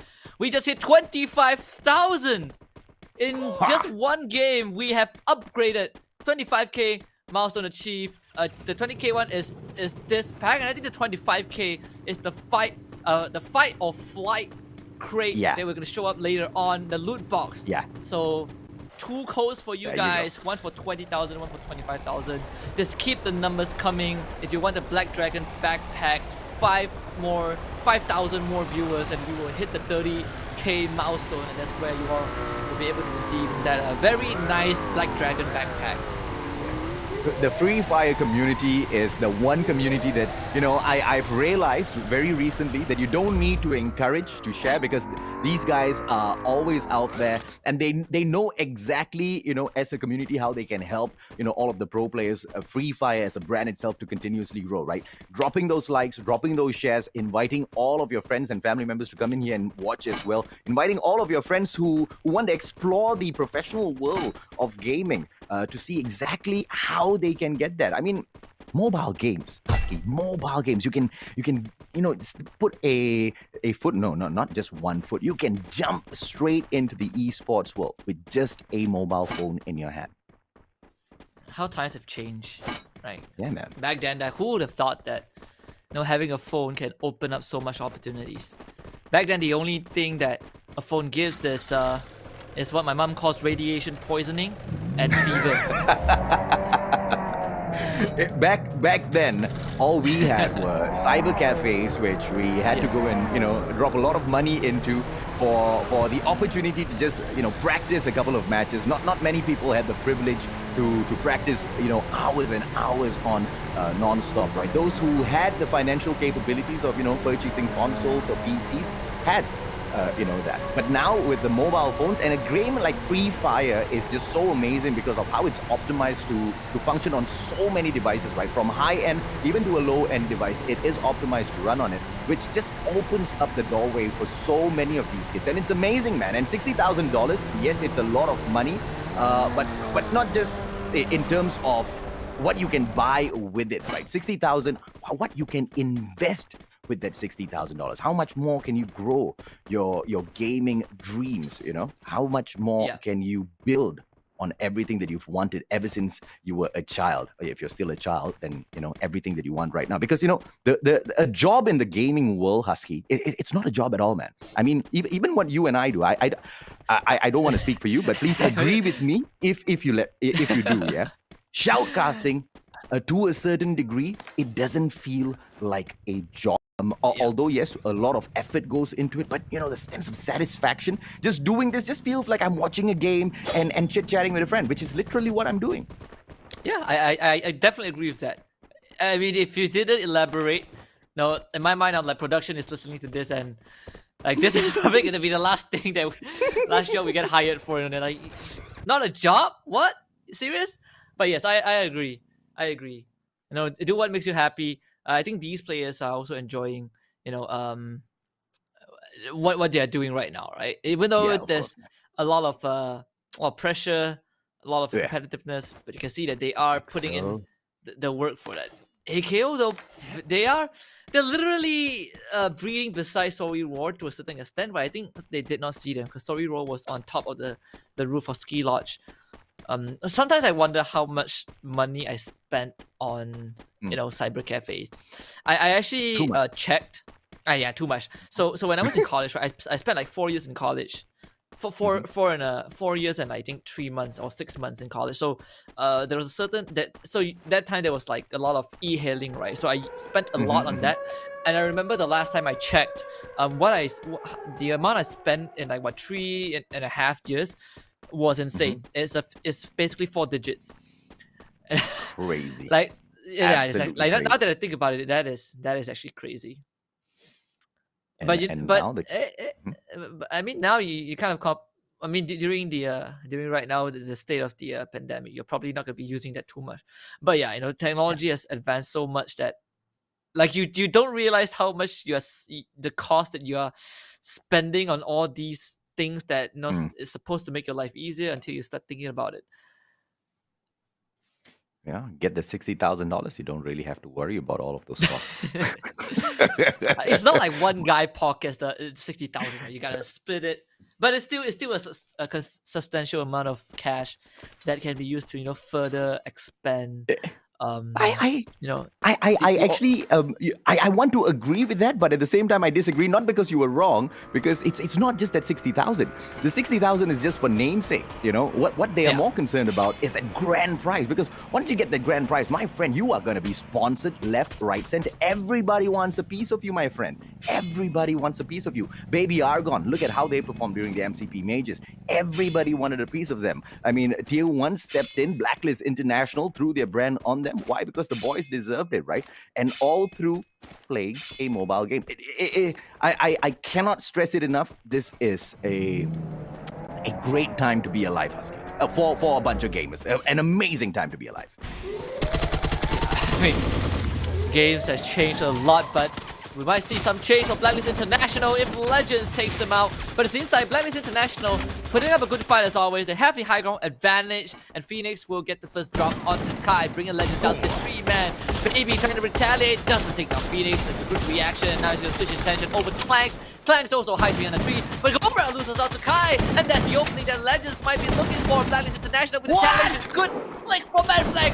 What is that? 180 no scope. But Gita now needs to get the pickup onto Kai as the nades are going to start flying in. Orin now gets dropped. Manflag doing the work all on his own as Legends starts to sustain heavy amount of damage against Blacklist International. But Vegeta is not done yet.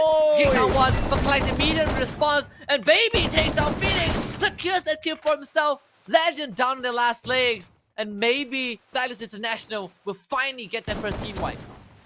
Yeah, Phoenix just overstepping his boundary a little too much, thinking that he could go in for the flush on the final player. He should have waited for that backup, and now Blacklist International have lost that one very, very important player. Clank's on the ground! Unfortunately, does not get eliminated. Cobra X is there to help him out. Clank's just using the tree for cover, and that was used to perfection. Manflank lives up true to his name, drops in for that flank to open up the game against Legend, and at the end, what a well-taken fight. Blacklist International, although they drop one man, they are strong and they look forward to collecting more points. That's the first squad eliminated. And you know, it's just going to be pure chaos if this continues, because if they don't start thinning down these numbers, that final zone isn't going to be anywhere near too easy, Husky. Definitely not easy for Forest Men experts. They're caught out in the open by secret movement. Goku is definitely going to lose his life so far away from the rest of his team, as the rest of 4X-Men experts, they're actually going to run into Overdose LT, so things are not going to get any easier for them. The secret movement looking so darn good.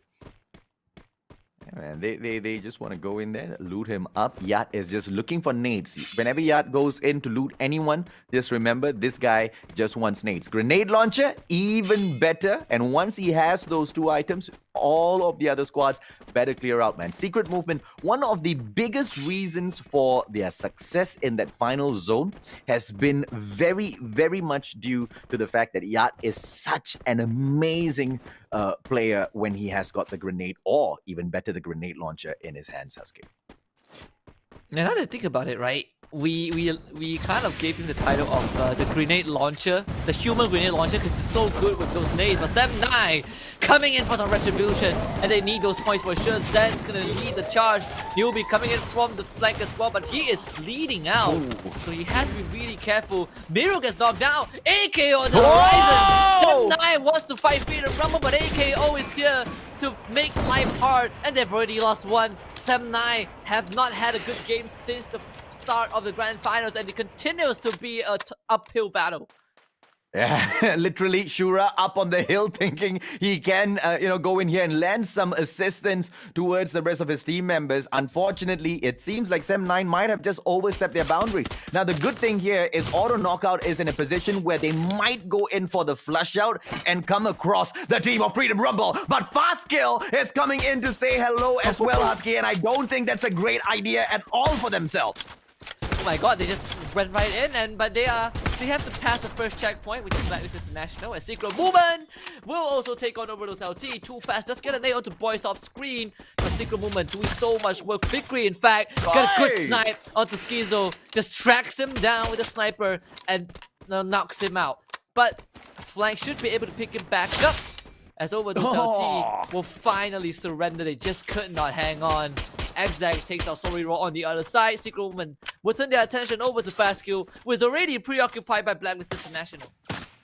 Secret movement. If they pull off yet another booyah, ladies and gentlemen, boys and girls, I'm gonna lose my mind. Beautiful shot coming in. Sorry, Raw has been eliminated. Geek Fam on the path to pick up all of those points and at the same time grab the vehicle and move on into the safe zone. Now, this is something that we've talked about already, Husky. Hopefully, it does not repeat, because if it does, I'm just gonna brand Geek Fam as insane. They keep trying to grab the vehicle and get into the zone, and it hasn't turned out in the best of ways for them. All of those opportunities that they took. Zen OP, the final member left standing here. He needs to grab Shura, but that's a little bit too late. Auto knockout coming in here to flush everyone out. And this is that one final player for Sem9 who now needs to face Auto Knockout and Freedom Rumble that they tried to eliminate just moments ago. Yeah, and he's the star player of Sem9, Zen. But can he survive though? This is so tough. He gotta start running, but there's members of Freedom Rumble on his tail. Great glue wall to cut out vision. Eternal Watch alone on the other side. Bombs two members of Geek Fam. And this is gonna get pretty messy. 9 teams left alive. We're looking at the 5th phase of this safe zone. Eternal Watch and then continues to push on to Geek Fam. In fact, Geek Fam, they bring Exec back up, but they're gonna start tanking that blue zone if they don't make case. As Thor and Mega Spirit will be eliminated. Exec down by the play zone. It's only Hazi and Shoyu left alive. They're gonna have a hard time against Eternal Watch and Learn as they're getting pelted. 5 bullets, those double back to single life so hard. Hazi gets flashed as he peeks out. Oh no! The good grenade, the good flash from Eternal Watch and Learn stops him in his track. And Shoyu will become the last man alive. He's gonna turn around with a double vector. Gets the first knockdown, but Eternal Watch and Learn is gonna finish the job. And Geek Fam are no more. Fortunate for Geek Fam. What a well-played run there. Are we going to be able to see Auto Knockout pick this up? Blacklist International definitely looking for the booyah as well. Team Fastkill in the vicinity right there in front of them. Spark as well as Aptic. It's a 2-on-2 situation. It's not going to be too difficult at all for Blacklist International. Cobra pulls the grenade out, cooks it in his hands, but unfortunately doesn't place it all that too well. Now both of these squads need to start moving. Why? Because the blue zone is going to be coming in to pressure them. Clanks on the ground, cooking that nade. Unfortunately, he will be eliminated. Cobra X can't go in for the save, and Team Fastkill will be able to eliminate them. Unfortunately for Team Fastkill, the blue zone takes them out as well. Freedom Rumble in front, and Blacklist International still surviving thanks to the blue zone. Getting shot at, but he doesn't care. He just wants to get to safety, and he manages to sneak right behind that rock before he gets shot down. Blacklist International out as well. Auto knockout, knocked out. Freedom Rumble through all of that, Husky, surviving. And he's in Washington as well. This is going to be a tight one. Both teams have the entire squad left alive. It's going to be Demon leading the charge. Venom coming in from the side as well. Demon has that grenade launcher. This could make a huge difference if he gets a couple of those tags in. Cobbs getting in contact with Venom. Exactly what Eternal Watcher wants. They are pincering Freedom Rumble in this compound. Things are getting very tight. Things are getting pretty messy as Venom gets a shot in. Aqua traps himself. Oh, he gets knocked down, but Venom somehow loses the fight. I don't know how that's possible, but Eternal Watcher is going to go in for the push. Blue zone in their favor. They're making it into the center, and they wipe out Freedom Rumble. Eternal Watcher learn. Plays that third booyah. Wow. Wow. An absolute wow of a performance from a team. They just couldn't get it done at the MCP Major. What a performance at the Grand Finals. After stepping it up in the league stages, they look to finish it off in the Grand Finals. And on top of that, Husky, it looks like the Kings of Malaysia is definitely set to change now.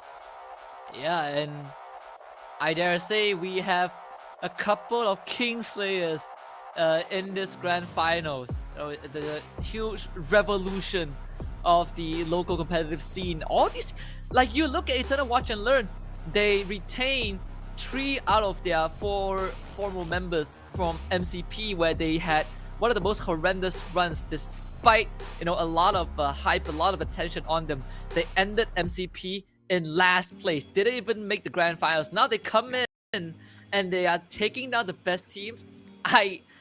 Their growth has been one of the best storylines I've ever witnessed.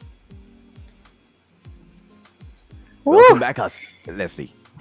I would say that just now that game was like, yeah, as what Husky said, this is a whole new revolution of this place. because AKO Sam9 was really a Geek Fam as well, was knocked out super early. And then one of the great teams, I would say, it's Blacklist International, to be honest. Like, they are the only team that is able to still taking that. I think they're fourth just now, right? They are the fourth place, and they still get some kills. I think 6 kills. So in total, they are still getting their position super tight right there for their first place. I think they were still getting the first right now for our overall standing. What do you think about AJ? I think that might still be possible, right? Okay, sorry. We were talking about Blacklist International, yes, no? Yep. Yeah, still in the first spot. I don't think so. I think they might have dropped down to second or third. Oh, really? Who do you think will getting the first place now? That, my friend, I am not so sure. I think Eternal Watch and has a really good chance. Number one, but we Eternal didn't talk Watch much and about them. yeah, but didn't talk we much didn't about really them, but talk much. they- Yep, no, yep. Yeah, but they've been performing pretty well the past 3 rounds. May I know how many kills they get? I didn't really catch that for Watch and Learn.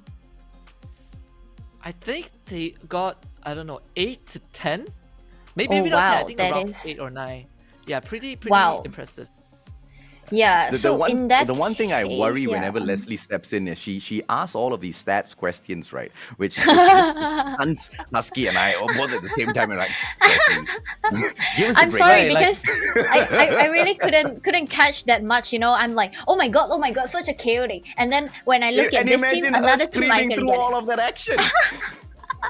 Yeah. I totally understand.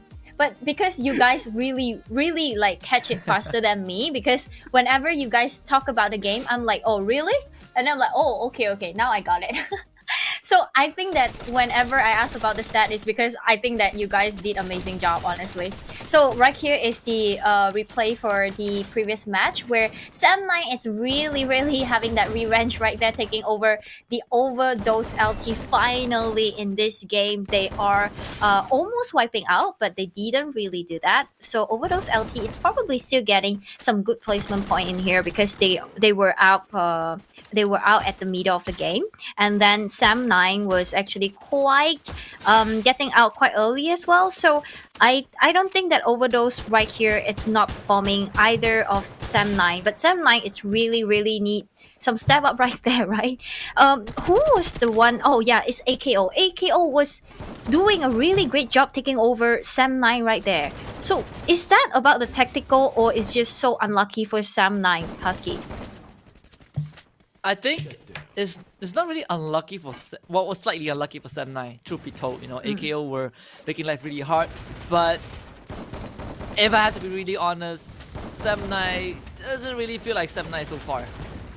Something doesn't feel right with how Sam9 is playing. This is not the Sam9 that we got used to towards the that's end right. of the league stage.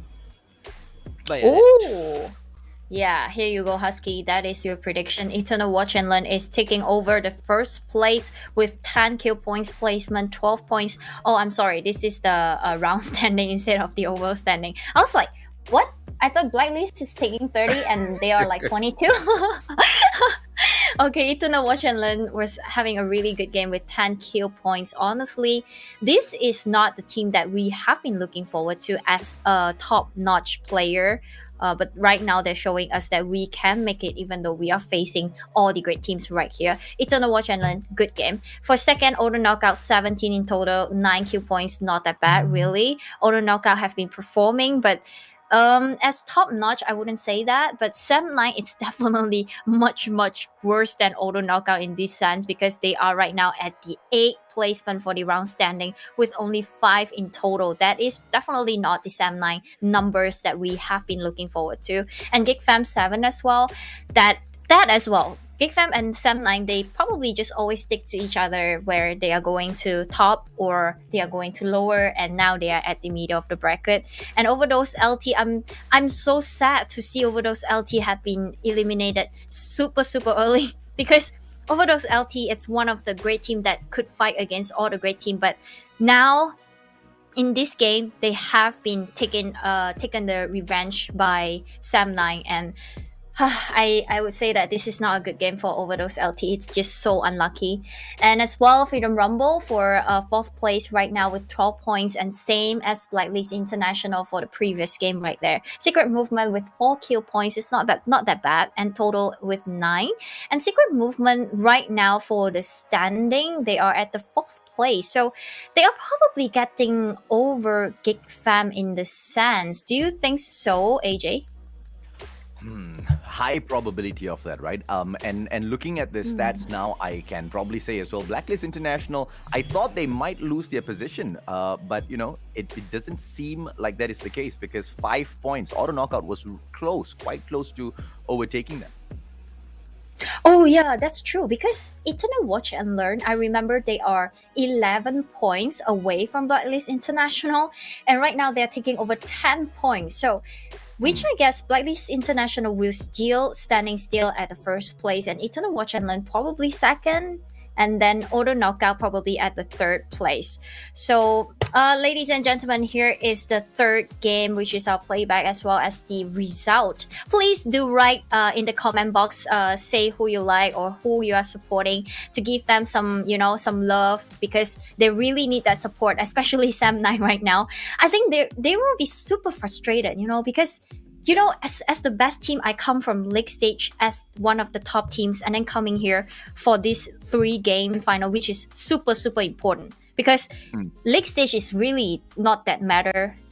What you want is just the top 12 position, right? Right now, it's the time you show yourself, and they couldn't show themselves in this round. So I think Sam Knight, it's really, really having some tough day right there. So what was happening right there, AJ, for Sam Knight, do you think?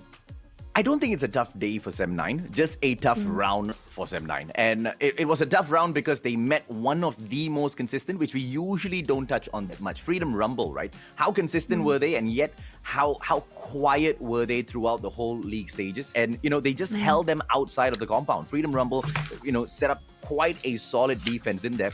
And unfortunately for Sem9, they couldn't even finish that fight, and third parties started dropping into that matchup as well. So, I don't know. One bad round, would that kick them out of the running from that number 1 spot?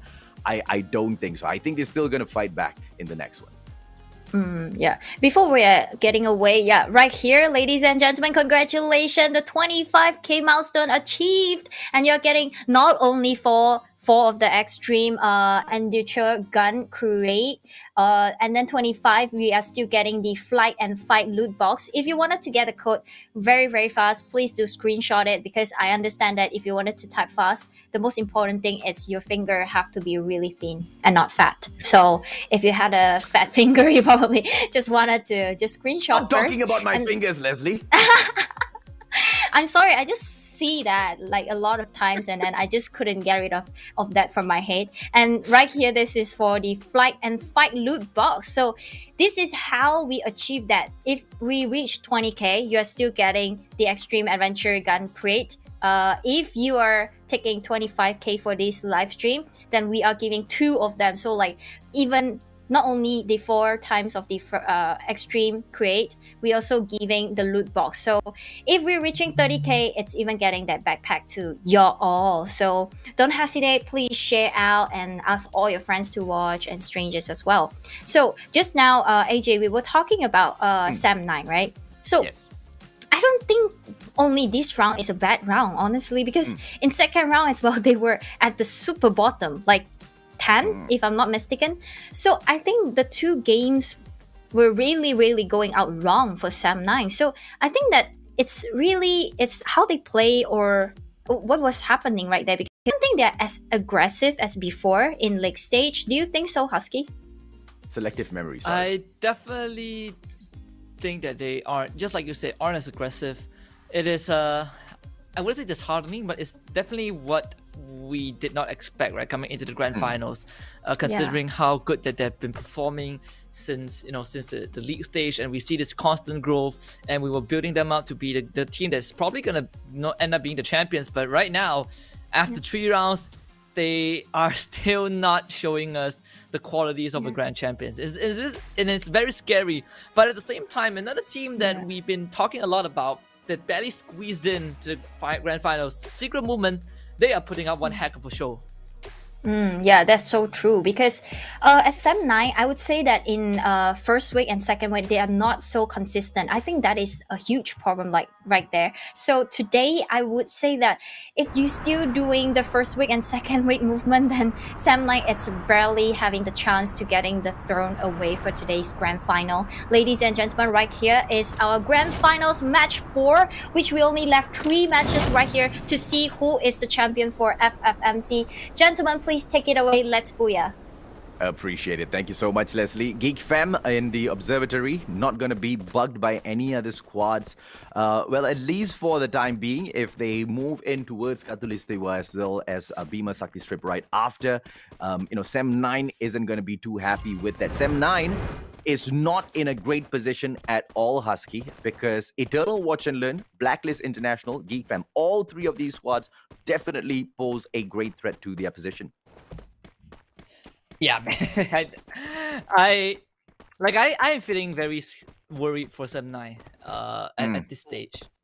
It's possible, obviously, to make a comeback in the last 3 rounds, but like when we talk about this, the concept of margin for errors, if you blow all your chances early on, now you have to play a perfect game for the rest of the finals.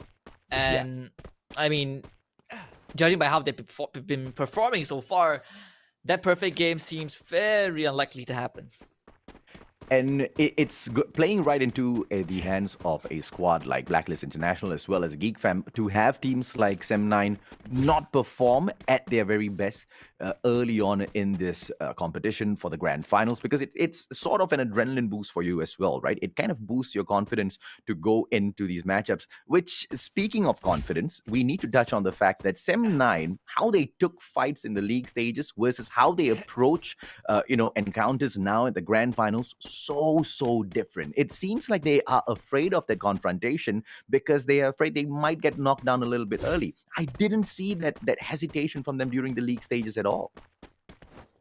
Yeah, it does kind of play into your head a bit, right? Because in league stage, you have 4 weeks. You're like, yeah, whatever. We have 4 weeks with 2 days per week with a lot of chances to make up for mistakes. And then you come to the grand finals, and the tournament format basically tells you, hey, you have 6 rounds. It's do or die. Now, do you want to continue being the aggressive team, or do you want to play a bit more conservative? It really does, change how some teams approach the grand finals. I don't blame Sem9 for it, but obviously it has not been working out for them. Yeah. Let's see if or not, something can be a little different this time around.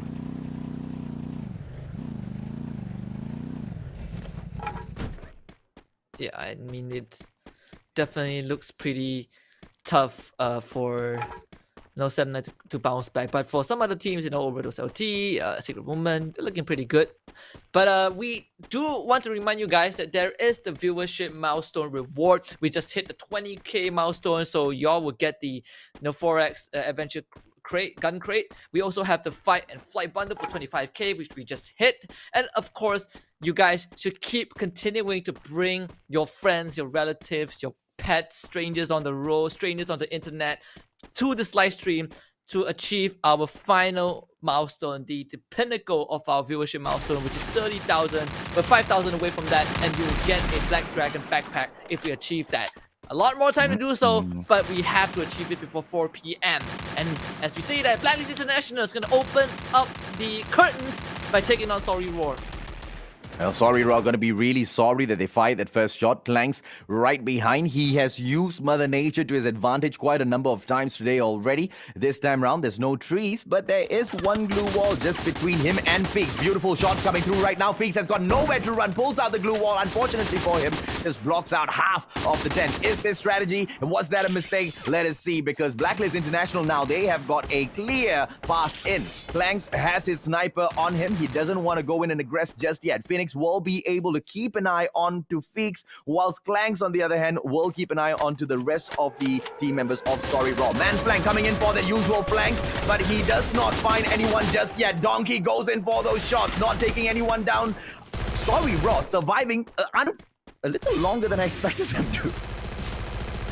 And that puts them in a pretty decent position, right? Because they have so much cover to work with. Phoenix though, getting rushed by Clanks. He is down, and he will be the first one to be taken out. Sorry, Raw suffering the first casualty as Jen does get tagged by the nade, and he's gonna be rushed as well. Blacklist International making the first move and getting 2 kills.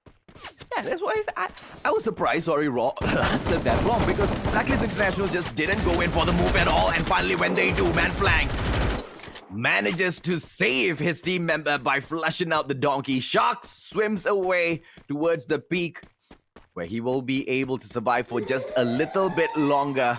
But it's gonna be quite futile. No kills at all picked up by Sorry Raw. They are gonna be aiming for those placement points, which I highly doubt will be that many. And once more, Blacklist International just starting the round on a very solid note. But can they continue that? Because judging by the score, it's still pretty close between a lot of teams, eyeing for that first place. And I think Blacklist International didn't have the best of rounds for match 3. So if they can solidify the placing by the end of this round, perhaps it will should to complete the chance. This circle for giving to all of the players, in fact. But Blacklist International, they're gonna fight over those LT next. Keep dropping those likes, keep dropping those shares. More importantly, we need to hit that 30,000 views, 30,000 concurrent views, I have to say. And, it's none other than you guys that can help us. We reached 20K so easily. We reached 25K right after that, and just one step away. So keep hitting that share button. Don't get yourself banned, though. But you should be able to spam at least 5 or 6 shares. Just share it onto your own wall, as well as all of the free fire groups that you know. Oh yeah. Blacklist International deciding to not engage over those LT. So they are going to part ways with their opponents for now.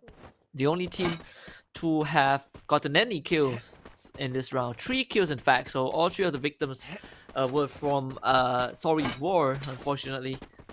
Yeah.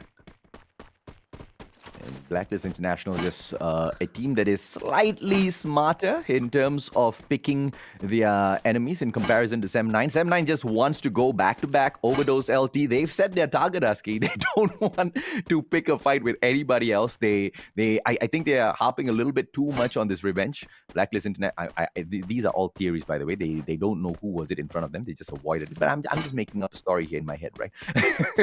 They back away. And what a good decision it was. Because if anybody can take down the big dogs, it is Overdose LT. Oh yeah, I mean, Overdose LT has been, showing us how you shouldn't fear the best teams.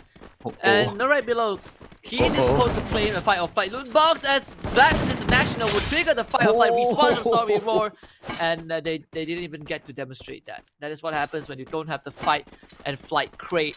But you guys will have a chance to get it if you pay attention to the code down there. Exact getting a good snipe onto Afiq as he tries to drive away. Takes him now. Sem9 also getting a couple of contact onto Fast Kill, and in fact, it's 2 against 1. Fast Kill not in the best of positions. Yeah, but right after this, Geek Fam can focus in on Sem9, and it looks like they are potentially going to do that. A couple of players from Geek Fam, they do have the motorcycle with them, so they will be zipping through left and right looking for a couple of more kills. Fast Kill, they've just had such a terrible day at the grand finals, man. Yeah, it's very unlucky, honestly. I mean, they haven't been able to find their footing, right? And you can feel kind of the pressure mounting up.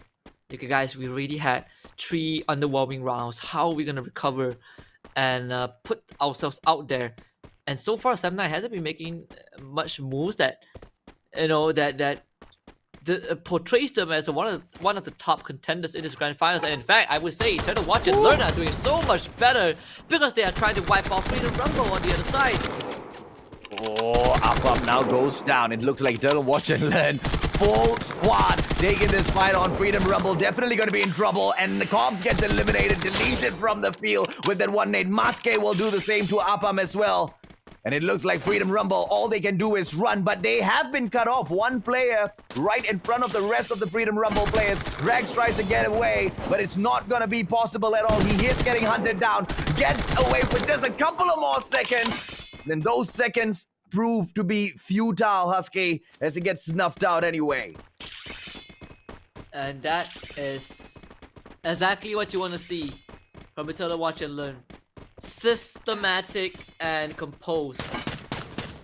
Still hard to believe that. I mean, like, if you are a supporter of Eternal Watch and Learn from back then, now I think your support and your faith is starting to pay off because they feel like a separate team, a completely different team. And you wonder what has changed, right, across those few months. Like, what did Eternal Watch and Learn do to reach this new height of skill? Because only one of those members, boys, is kind of a new addition. Everyone else has been together since the last time we saw them. 9. They didn't. I had that selective memory in terms of game number 2 for them, right? For some reason, something in my mind kept telling me that they did really, really well, although they kind of crashed out in the 10th or 9th position. Team Fastkill might just be that team which they use as a stepping stone to find their momentum back in this match. I mean, God knows they desperately need that, right? Match number 4 out of 6, 3 more opportunities, and let's see if or not they will be able to do that. One player, and I believe that is Newbie, getting ever so much more closer to the team member from Fastkill. Let's see if or not that will prove to be good or eternally bad for him, because if Newbie gets knocked early on, it's not going to end well for Sem9, Husky. Oh, definitely not. Still holding on to peak. Blacklist International on the eastern side. Fastkill crippled from the early engagement, so they're not gonna make any moves. But Sem9 is just this very safe gameplay is very unsettling if you are Sem9. They are the opportunists, don't get me wrong. You know, I have no problems with them playing in this manner, but considering how where they're placed in the standings, it's making life really tough for Sem9 to catch up. Let's see if or not that miraculous situation will just drop in here where Sem9 picks up a hell of a lot of points and bags 3 back-to-back booyahs, just like what GeekFam kind of did in MCP Major early on at the finals. Auto knockout on the approach, which may indicate that Sem9's not going to be having this match end the way they want as well. Bhima Sakti Strip has Eternal Watch and Learn there. They have been watching and learning quite a bit clearly, Husky, with the way they've stepped things up. And even in the finals, they continue to impress. Overdose now! Well, a nade on Yad himself, a nade on Kobe, unreal, Husky! Yeah, sometimes you just gotta make a dunk and flank fight the second one onto Akif. Oh, secret movement. Not really having the fast contact with forward LT, and what do we talk about the King Slayers? Here they are. Black does lose his life, a secret movement sustaining heavy damage, and they're all gonna go down. Secret movement eliminated in a blink of an eye. And it all started with the grenade, and it all started with the nade on the head of the one and only Kobe. Unfortunately, I mean, the strength of Secret Movement has always been Yat, right? This guy has always started the battles. This guy has always ended those battles as well. And the best way he does it is through his grenades. Unfortunate that it didn't end that well for them. Eternal Watch and Learn now, looking to take out Team Fastkill. GeekFam, on the other hand, have their eyes set on 4 X-Men Expert. But as they focus in on Maru, they might just get flanked out. Learn now, going for fast kill, and they're all trapped in that building. Demon's going for the push through the window. He goes. Look at that! Belt. Good jump. Pointed out. Eternal Watch and Learn to secure that kill for themselves with Legend Pretty nearby and Sem9 on the horizon. Eternal Watch and Learn will get a quick reset and making sure that they are topped up for the ensuing fight.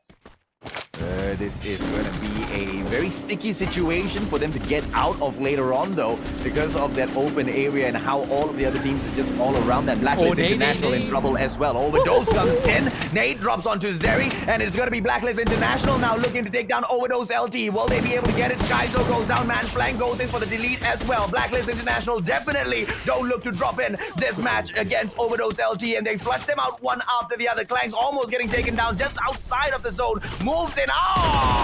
Too late. Just a little bit too late. But as he tries to crawl in, his team members trying to give him that backup. Glue wall's not popped out just yet. Clang still trying to survive. That glue wall might just be the death of him, Husky. Yeah, Manflang also gets knocked down to Blacklist International. You. Malaysia just lost 2 members. Down to Phoenix and Cobra, still pretty much alive, but they have 7-9 in front of them. But guess what? 7-9 preoccupied with AKO as Overdose LT will surrender to the blue zone. Phoenix might be able to throw a wrench into 7-9's plans once more and making life tough for the potential champions. AKO, they're ready for this rush. Roy with the Vector Kimbo trying to make an aggressive move. Shura gets the tag on Phoenix. Oh, they turn it on to Blacklist International. And 7-9 will not be denied this time. Blacklist International not having the best time. But XL chips in, takes out 1. XL takes out 2. XL doing everything on his own. And 7-9 getting brought to the knees by force. Hazik on the other end. Good grenade launcher into another watch and learn. This is going to be a chaotic ending.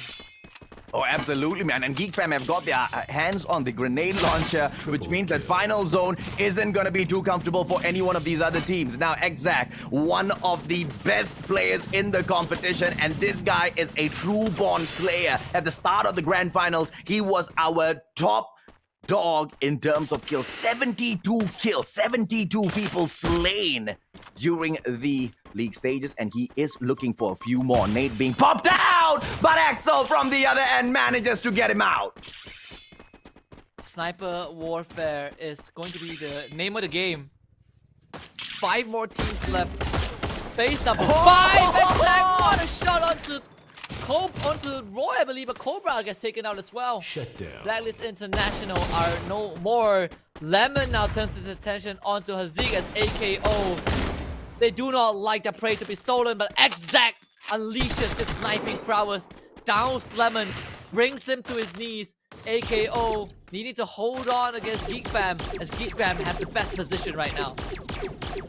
Axel healing up his team members, and this is a great opportunity for Auto Knockout to look for a better position. Geek Fam, are they going to be able to run to cover? Because if they are and Auto Knockout reaches the boulder right in front of them as well, we might just be able to see them sneak into the next round. Legend will be the problem for Auto Knockout as they try to make that approach. Show you and Exact right now on the ground. Apis and Hazik can pick them right back up. The grenade launcher isn't going to be doing them much favors. Exact right back up onto his feet. Show you the only one, but unfortunately that nade will put him out of action. 4X-Men Expert chipping in a very, very crucial nade in the nick of time. Apis moves in double vector. Is Jabbat going to be able to get this fight and stay alive as well? He manages to secure the entrance towards this building is closed out. Auto Knockout, come on, just ease off of that grenade launcher. Geek Fam is on fire, Husky. Finally, Geek Fam showing up. Now they're gonna take on 4X-Men Expert and Legend. Can they really hold on? They just down Orin. And another name from Apis wipes out 4X-Men Expert. This could be the game for them. Legend now needs to challenge Geek Fam on their home turf. Exact is already down. Legend now going in for the push. Trying to deny the Kings their rightful glory. As Kai will push in. Back to the Kimbo is there. They're gonna take on Apis. 1 versus 2 goes in the favor of Legend. Kai down 20 health, but Geek Fam still pushing in. Great blue wall to buy some time. Kai needs a bit of space to heal up. If able to do so, turns it around, gets the finisher off. Hazi trying to push on. Exact is already in the fray, but Kai will try to finish everything off before the blue zone takes them out. It's now the blue zone and Geek Fam. They're all trying to survive this, and Geek Fam loses. Kai stands strong, and Geek Fam will not survive. Legend have done it. They deny Geek Fam, and they snatch the booyah. Dude, the legends themselves, the ones who were the meme team of the league stages during the first couple of weeks, the ones who rose up to the challenge to make it to qualify for the grand finals are the ones with the booyah in their hands. And who better to pick it off of than the kings of Free Fire Malaysia themselves. This is something that we talked about, Husky. Rising amateurs always intimidate the falling masters, and it looks like Geek Fam are definitely gonna fall today, unless they step it up, man, just like what they did in this round. Welcome back, Leslie. Hello! Wow! Until now, after the fourth match, I still don't know who is getting the throne. Oh my god, this was something crazy and epic because at last we have 4 mans left where Akio and Geekfam definitely it's one of the highest team right there. But 4 X-Men and Legend, they come up like nowhere and Legend took the booyah. How could that happen? Is it because it's the last circle already, right? Just now. And Legend was in the circle and Geekfam as well. They were like 1 versus 1. What was that happen that made Geekfam lost that match, Husky? Well, Legend just took that fight better, I would say. Yeah. The Geekfam, was it Uppiss? I think one of the Geekfam players tried to ramble his way, and he I think the recklessness of Geekfam towards the very end kind of costed them the round. But you know, they are also being pressured by the 7th phase blue zone that is going to take them out in like 5-6 ticks. So they felt compelled to fight, and because Geekfam did lose Uppiss early on because of that rush, Legend just waited it out and got the booyah. Oh, that was so sad for Geekfam. Honestly, I was hoping Geekfam to take that booyah because, you know, as the top team in Malaysia right before this tournament, I would say that it's a little bit, you know, feeling sad for them if they are not getting any booyah today. You know, do you feel that way too, AJ?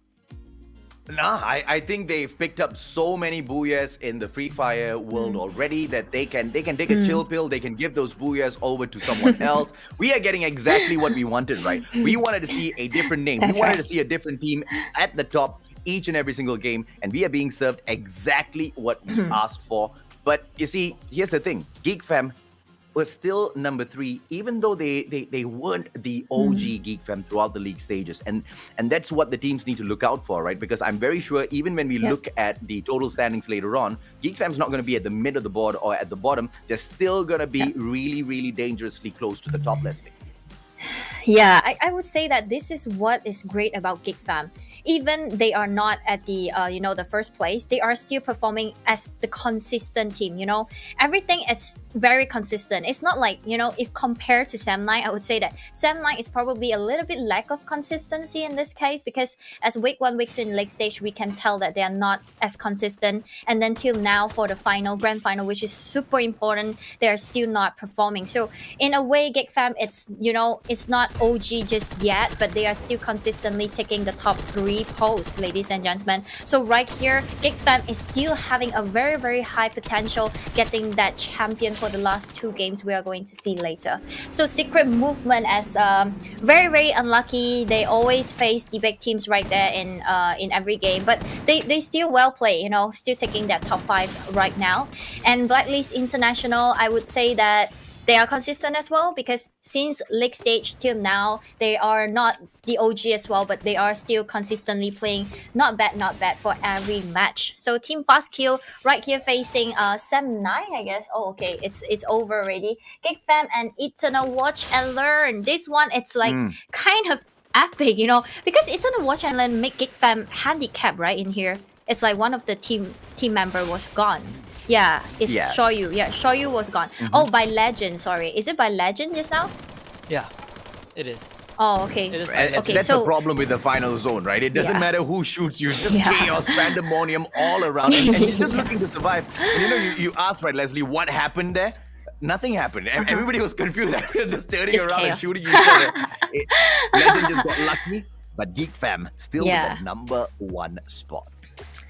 yeah, I would say that Geekfam, even though it's not OG, but still standing still with top position for our round standing right here. 20 points and 11 kill points. Wow, they have taken 11 kill points in the bag for this round, and Legend 6 kill points and 18 in total. Blacklist International, I wouldn't say it's OG, but kinda not bad. 7 kill points and 13 in total. They always wipe out teams for today's match, I would say. Once they go for it, they will just wipe out, right? That was pretty crazy. Yeah. And Eternal Watch and Learn 11 in total. I would say that probably GigFam it's getting that top 3 spot. Do you think that will be happening, Husky?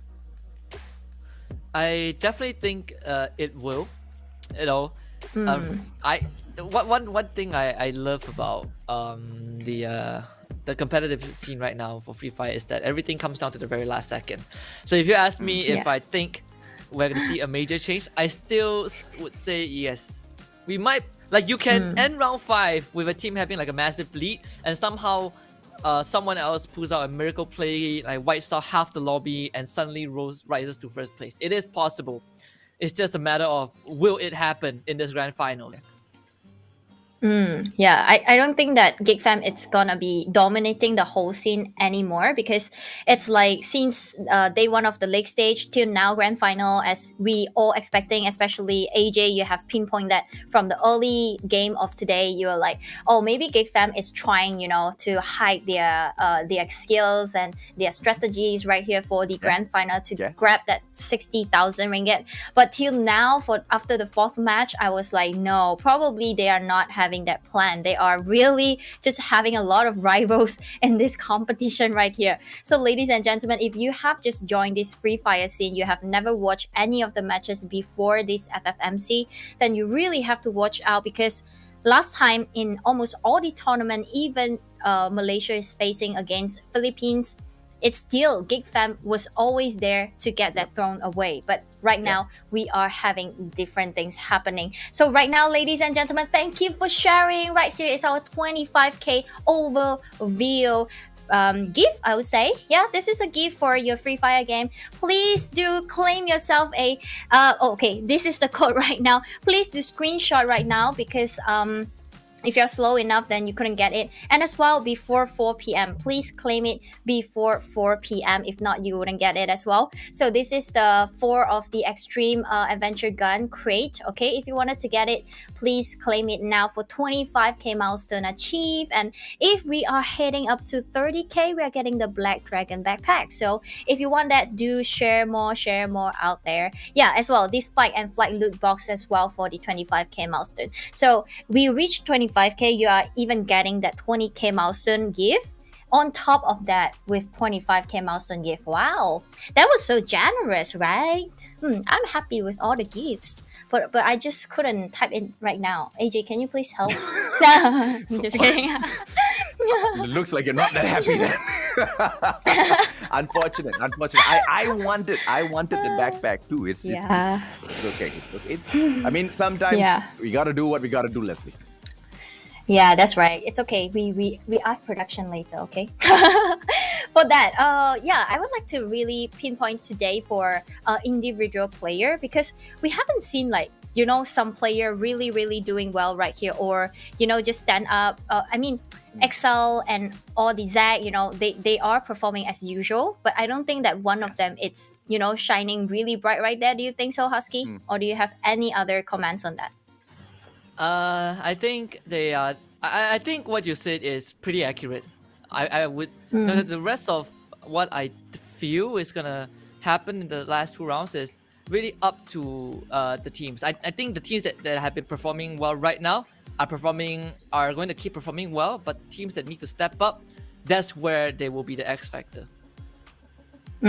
Yeah, that's so true, because right now for this top 12 team, it's super hard to perform, because that's like the best team in Malaysia right now you're playing against too. So it's really hard to perform, as well as you can see that Sam9 was one of the greatest team right now. They are actually backing up to get like middle bracket of the total points. So right now, ladies and gentlemen, you wouldn't want to miss out this, because after this, we are going to have the last 2 matches of today grand final, and we are going to determine who is getting that champion for FFMC 2021. Gentlemen, we are going to be super excited and looking forward to it. And now we are going to have a break, let you to catch some breath before we are starting the last 2 games of today. I'll see you right here later.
Voluntary kill.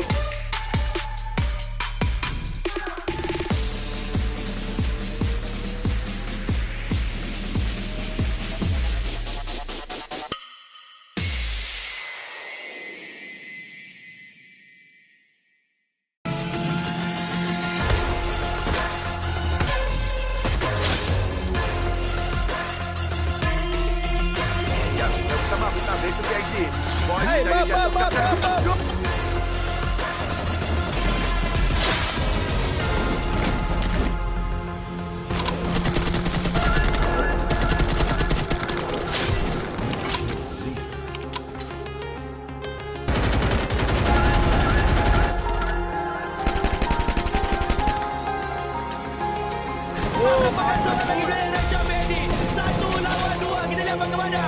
Aksi kita lihat bagaimana. Bagus serangan. Rasa.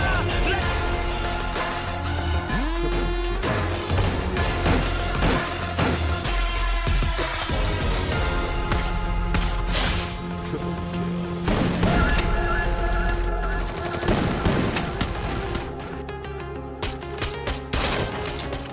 Voluntary kill. Bumi dilemparkan kena room. Dua knockdown. Mantap sekali Bumi lemparkan oleh Yak. Dapat 2, dapat 3.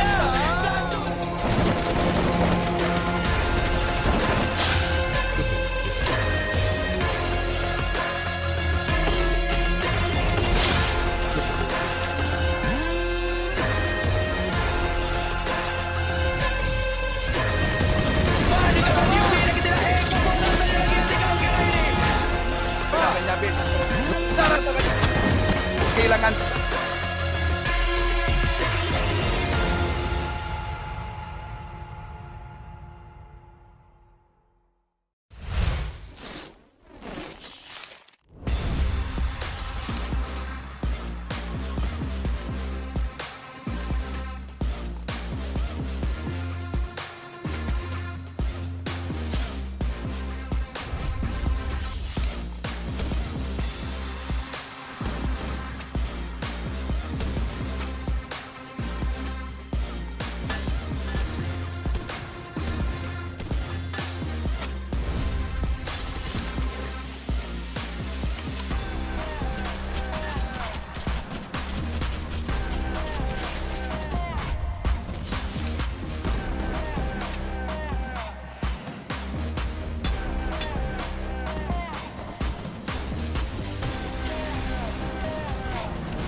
Hello, welcome back, ladies and gentlemen, for our Free Fire Malaysia Championship 2021 Grand Final.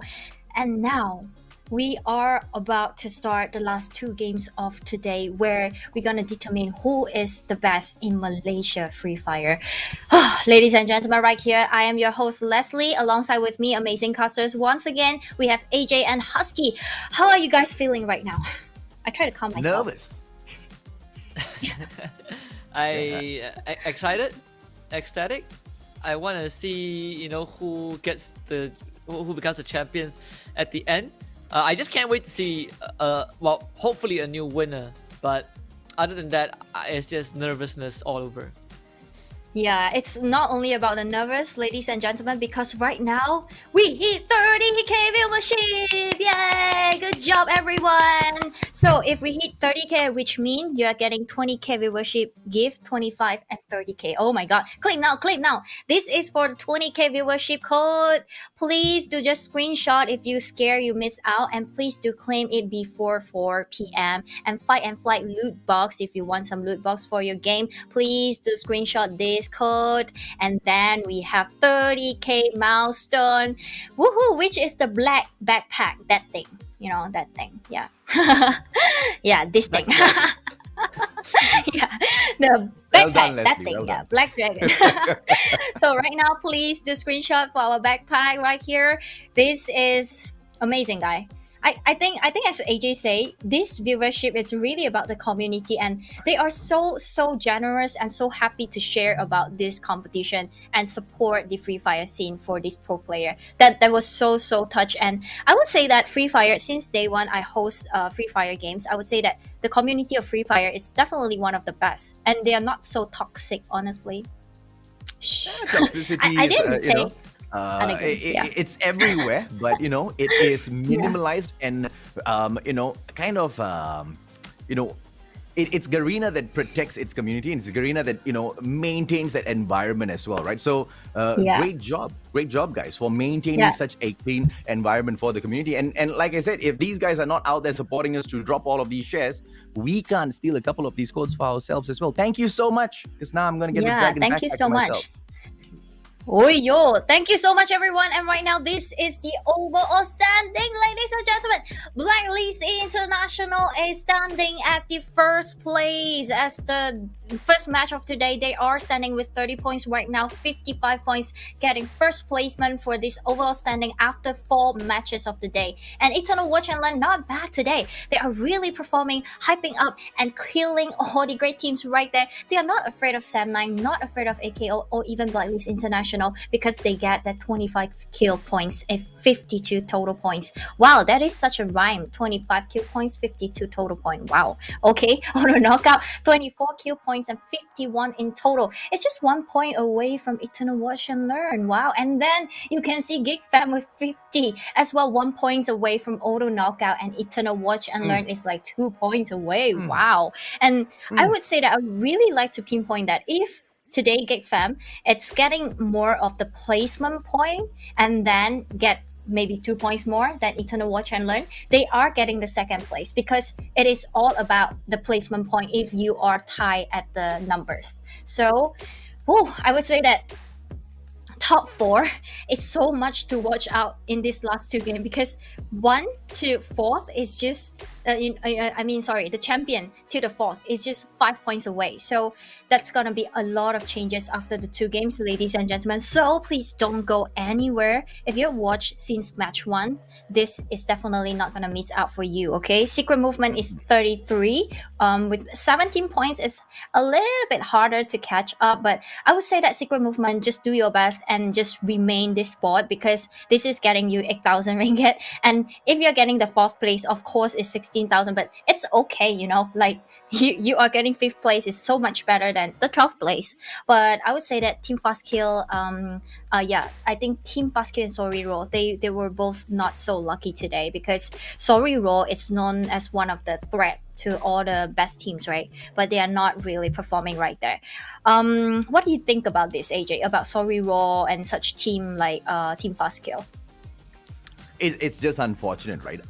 I just wish that I could see a little bit of what we had from Team Fast Kill from week number 1, from game number 1, to be specific. It's just unfortunate. Sorry Raw, on the other hand, I'm absolutely shocked. I am shocked that no matter how many opportunities they got to overcome those challenges and to pick up a couple of, you know, free kill points for themselves, they just couldn't capitalize on any one of them.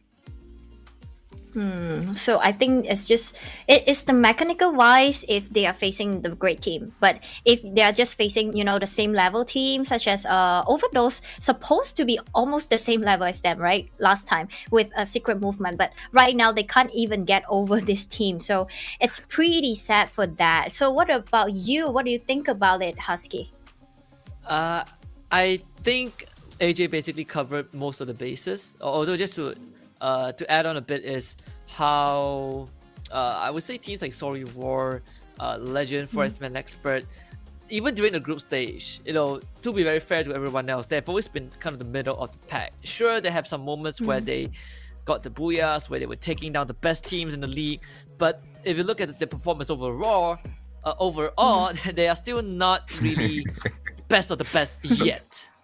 No pun intended, eh? All right, so yeah, That's actually pretty good. It's like overall. They should have overall later, because if they don't overall, then they really couldn't just get that 11 placement, because they are right now is at the 11. It's easily catch up by the last place. Oh, sorry, Raw is at the last place right now. Oh, okay. So ladies and gentlemen, the game is starting right now, and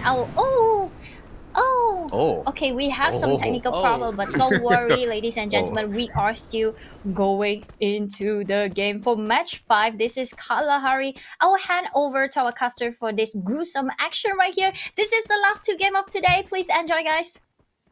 Thank you, Leslie. I was going because 7-9 and Blacklist International, they were heading in towards the exact same drop, but Blacklist International, very final moment, pulled away, and that's the mark of some true champions who are looking for dubs here today. Husky.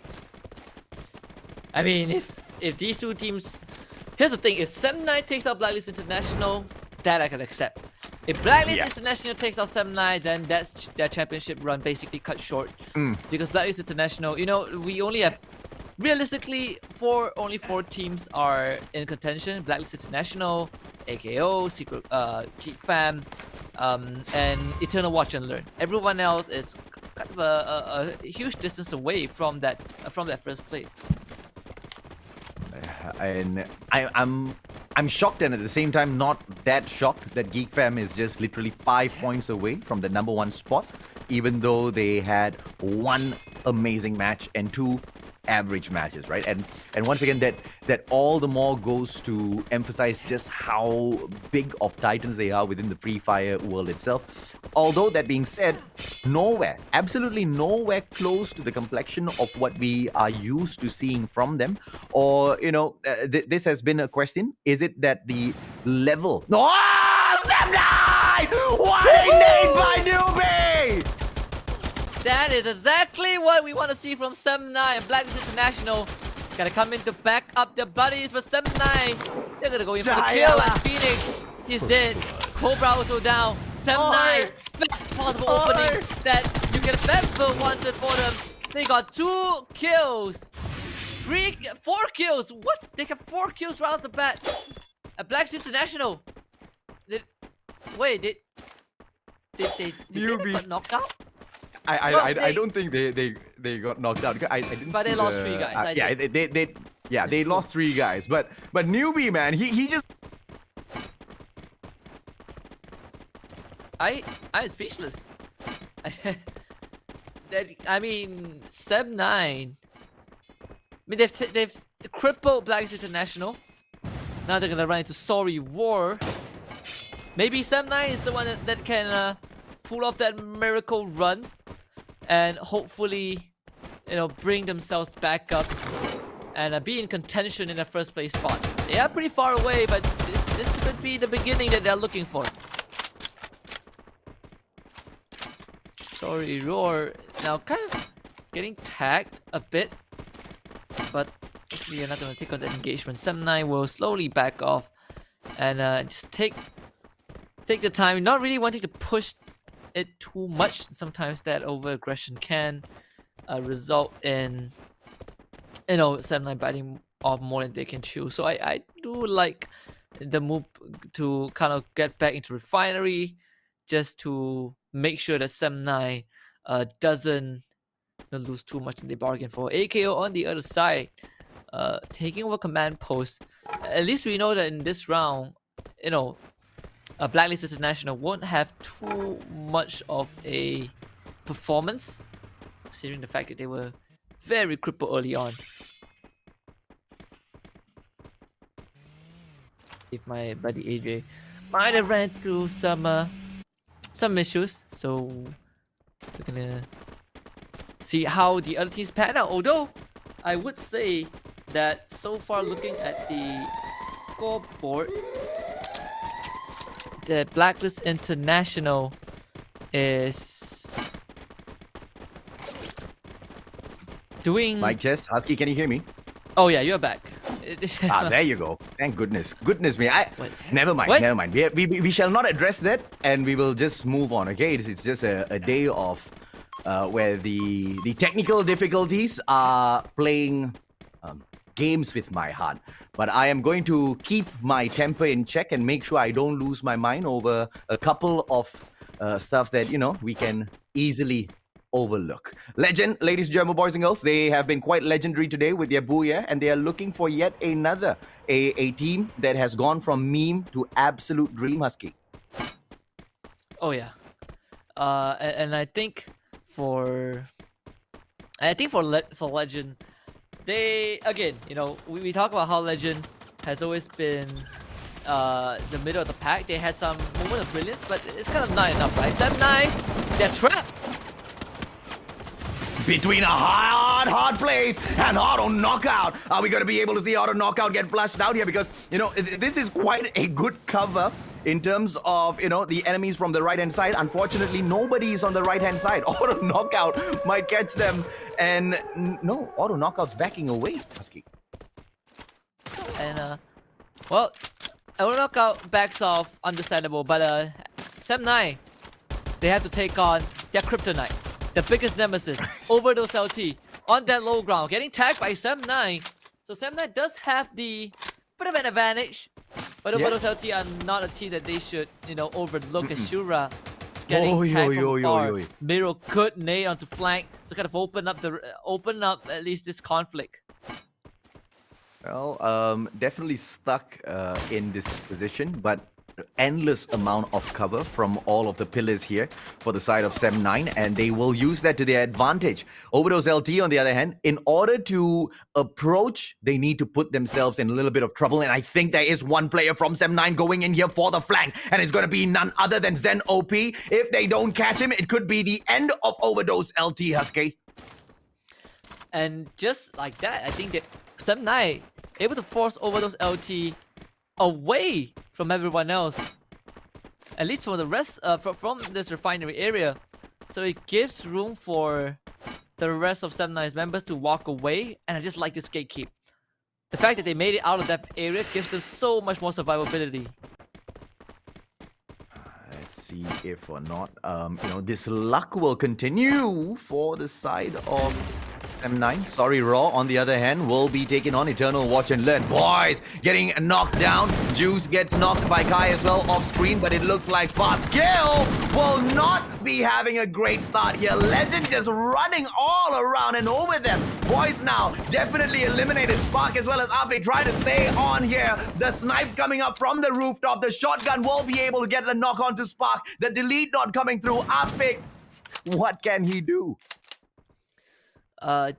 His best. Wait. Is this Afik or Spark? Afik. Be something. Yeah, it happens. Yeah. Pretty sure it happens. Yeah, Spark is dead. 0 health. There we go. We're looking at Afik. Don't think they found him, though. Don't think they know where he is. And if he can stay still, he most definitely will be lucky. Unless Team Legend jumps up onto that roof. Oh, goodness me. Just as I was about to say that he might get away, Geek Fam comes strolling in. But lucky for Legend as well as Team Fastkill, Freedom Rumble is in the vicinity as well to provide a little bit of cover shots, to provide a little bit of distraction, to ensure that the onslaught is not taken up that easily by Geek Fam. Legend's doing the right move here, pulling up the right move to get away, Husky. Oh, yeah. And now Geek Fam, like you said, it's gonna take over this area. Legend is already out, which is good for them. And yeah, Afik is just gonna continue chilling here. Not sure how long he can chill here though. I'm pretty sure not long at all. Oi! Vegeta getting knocked from so far away, even as they run away. Legends, they don't get spared. But Geek Fam, are they gonna go in here for the flush? Are they gonna go in here for the hunt? Because if they do, Freedom Rumble might still catch them a little bit off guard. Legends, knowing that the danger is just something that they do not want to face in the form of Geek Fam, they will continue to back away. It seems like it's well played from them, but it's even better played by Team Fastkill. One survivor, one lone survivor, and he's still playing prone.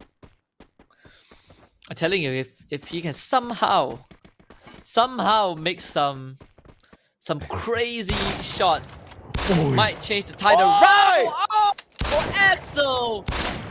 What a monster! Just casually takes down the members of 7-9, but thankfully the pickup is there. Axel has done enough damage. He's gonna back off and rejoin the rest of his team. AKO don't want to throw away the potential of becoming champions of FFMC. They're just gonna play slow and safe, but 7-9 now knows where AKO is. Yeah, drone taken out. Ooh, 4X-Men expert on the way as well, but they will have to deal with the danger zone first before they can focus in on auto knockout. And this does not seem good. Axel, the one guy that you do not want to get caught out in the open far away, he's the exact one that spots them. But at the same time, it is 4X-Men expert with their vantage point here, Husky. They might be able to respond accordingly. I mean, this is one team that I definitely underestimated during the league stages. 4X-Men expert. Because in week 1, they seemed all right. But from then on, they proved exactly what they are worth. Climbing ever so slowly up to the top. In the grand finals, though, what are your thoughts about their performance, buddy? It's okay. Not the best. Definitely. Yeah, 9th place at the moment. Yeah, it's pretty tough, you know. Like any position below 5th place is already considered the danger zone, especially when you only have 2 more rounds left. If you Rumble, definitely kind of in the same spot as 7-9, I would say. Not providing, not showing the performance that you're expecting, but Shura, good frag. Oh, Exact loses the slide, and 7-9 continues to push on. But do they want to commit to this? That is the main question right now for 7-9. Did they manage to get the delete on Shura, or was that just a knock? Okay, just a knock by Shura. Okay. Nothing much for Geek Fam to worry about just yet. As long as they hold that compound, ooh, they fire back a little menacingly. But as long as they hold on to that compound, they should be all right. But hey, they do take the opportunity to find a couple of knocks for themselves as well. Freedom Rumble at the receiving end there. Let's see if or not Overdose LT will be able to use Geek Fam as a leverage to go in for the wipe onto Freedom Rumble. Overdose LT, man, so impressive during the league stages. And that much more in the grand final. Yeah, no matter how much challenge the Geek Fam faces, they still somehow continue to stay on top or stay in contention. Freedom Rumble, though, kind of pushing Story Roar on the other side. Overdose LT, excuse me. It's going to be a couple of trades in that building. Geek Fam trying to chip in, but they're not getting, you know, a clear view, and a couple of nades will allow Freedom Rumble to wipe out Overdose LT. Unfortunate for Overdose. One final player from fast kill still here. Kick and up is getting knocked down by the one and only Shura. Let's see if or not Axel will be able to go in here for the finisher. Kick now. Drax goes in for yet another knock, and it doesn't look like 4X-Men Expert want to be left out of this action as well. They are chipping in from the back onto a different squad altogether, getting those knocks, getting those deletes as well. Geek Fam, they need to be really careful as they try to steal a couple of knocks off of Freedom Rumble. It proves that they need to be focusing on 7-9 instead. Well played by 7-9, Husky. Yeah, and Geek Fam getting pressured by multiple teams. They have to make the move. The blue zone pushing them in, and once in front of them, it's going to be 7-9 gatekeeping that area. But before that, Outkick turns around, tries to take a fast kill. Legend eliminated in the process as Exact gets knocked down by the blue zone, so Geek Fam will have to abandon him for sure. Nothing much that they can do. Surviving only 2 more members. Freedom Rumble getting picked up in the process outside of the safe zone, but Outkick getting shot. 7-9 taking the chances, trying to eliminate members of Geek Fam, and they will do that. Newbie finds that, and Geek Fam now down to just Hazik. There's nothing much that he can do in the situation. 7-9 definitely looking to bring on all of the damage. If they can't get that number 1 spot, it doesn't matter. As long as they can ruin a couple of chances on the way up to the top. 7-9 still going in for the move. Geek Fam hasn't fallen just yet. Hazik standing tall. But unfortunately, Shura throws that freaking frying pan at his face. Oh man, what a way to knock him out. But Roy now is going to take on 7-9. Gets a quick elimination. AKO. Fighting 2 teams at once. Eternal Watcher and 7-9 at the mercy of AKO. But this is the best round that 7-9 has had since match number 1. And they're not ready to let it slip away. But Lemon says otherwise. From behind, it's going to take down Zen. Without Zen seeing where he is. AKO pushing in. Axel leading the charge. Shura kind of trapped underneath the cliff. And 7-9 gets wiped out. AKO with 9 kills. still looking for more. Triple kill. Next is Venom on the chopping block. They have those nades. Blue Wall's not gonna protect Venom for long because AKO are just gonna rush in. This should be it. Venom is out the window of the building and also out of the lobby. AKO will get an easy booyah. Second one of the day, I believe. And this might just mean, ladies and gentlemen, boys and girls, that we are taking a sneak peek at the champions of FFMC. Is it going to be auto knockout? Because that strategy was executed to perfection. We saw Lemon just going in for the flank, making sure that he will be able to get an angle on anybody that survives and takes the attack onto auto knockout. And that's exactly what happened. One player, Stray, running away from the rest of the AKO members, meets Lemon, gets knocked down, and that just starts off the end for that match, Husky. Yeah, I mean, AKO, they have come so far. Second booyah of the day. And in one of the most important rounds as well, you know, they took out the front runners. They were able to rack up a lot of kills and extend their lead. Last MCP, they were that close to fulfilling that prophecy. And right now, they're one match away from being the champions. And of course, welcome back, Leslie.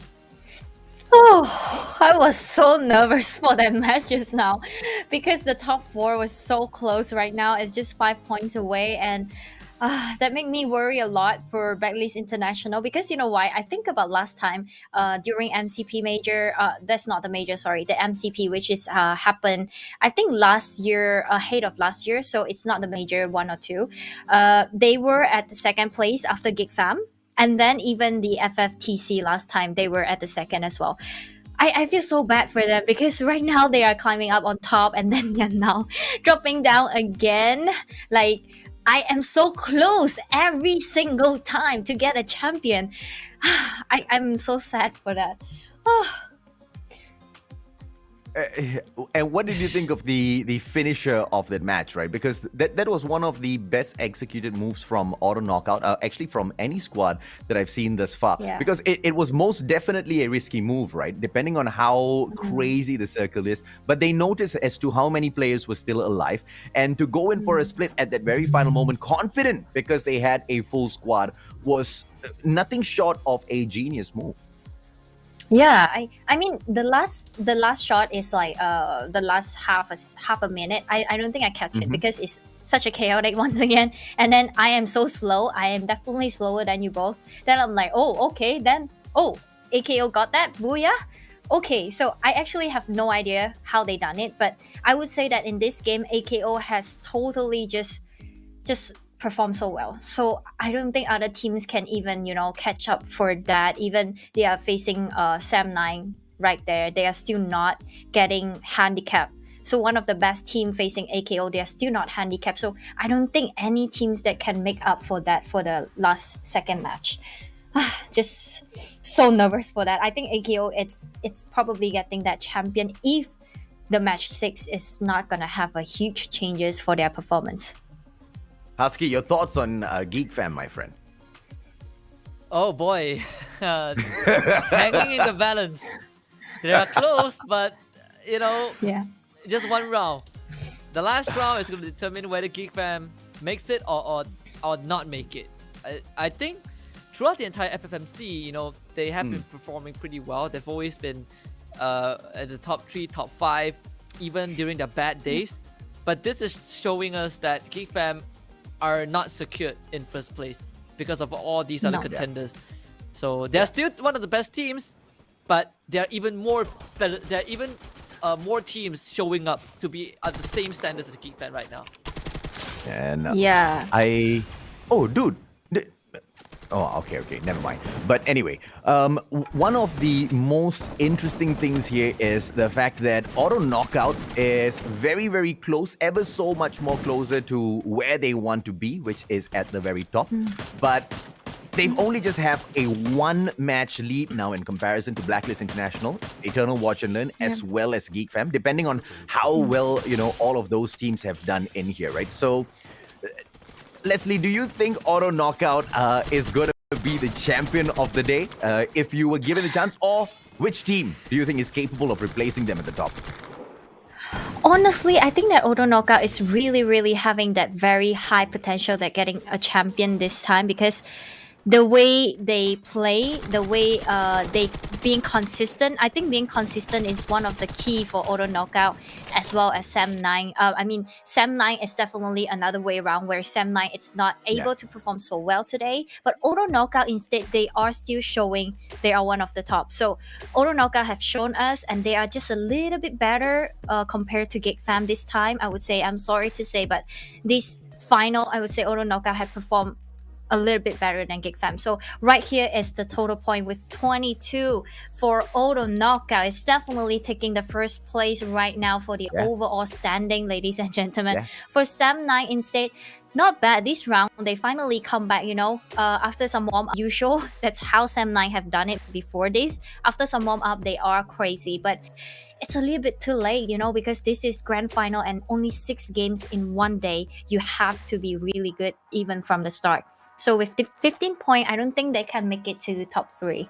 For X-Men Expert, 11 in total. Eternal Watch and Learn, 10.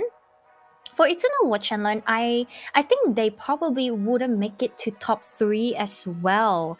Do you think so, AJ? As you expect? I mean, they were in the second spot earlier. So 10 points from here, they should still remain in the top 3. I highly doubt anybody else can catch up with them. Oh yeah, that's true because Blacklist International had 0 point this round. So that's Yeah. true that Eternal Watch and Learn is probably still taking that second position right there.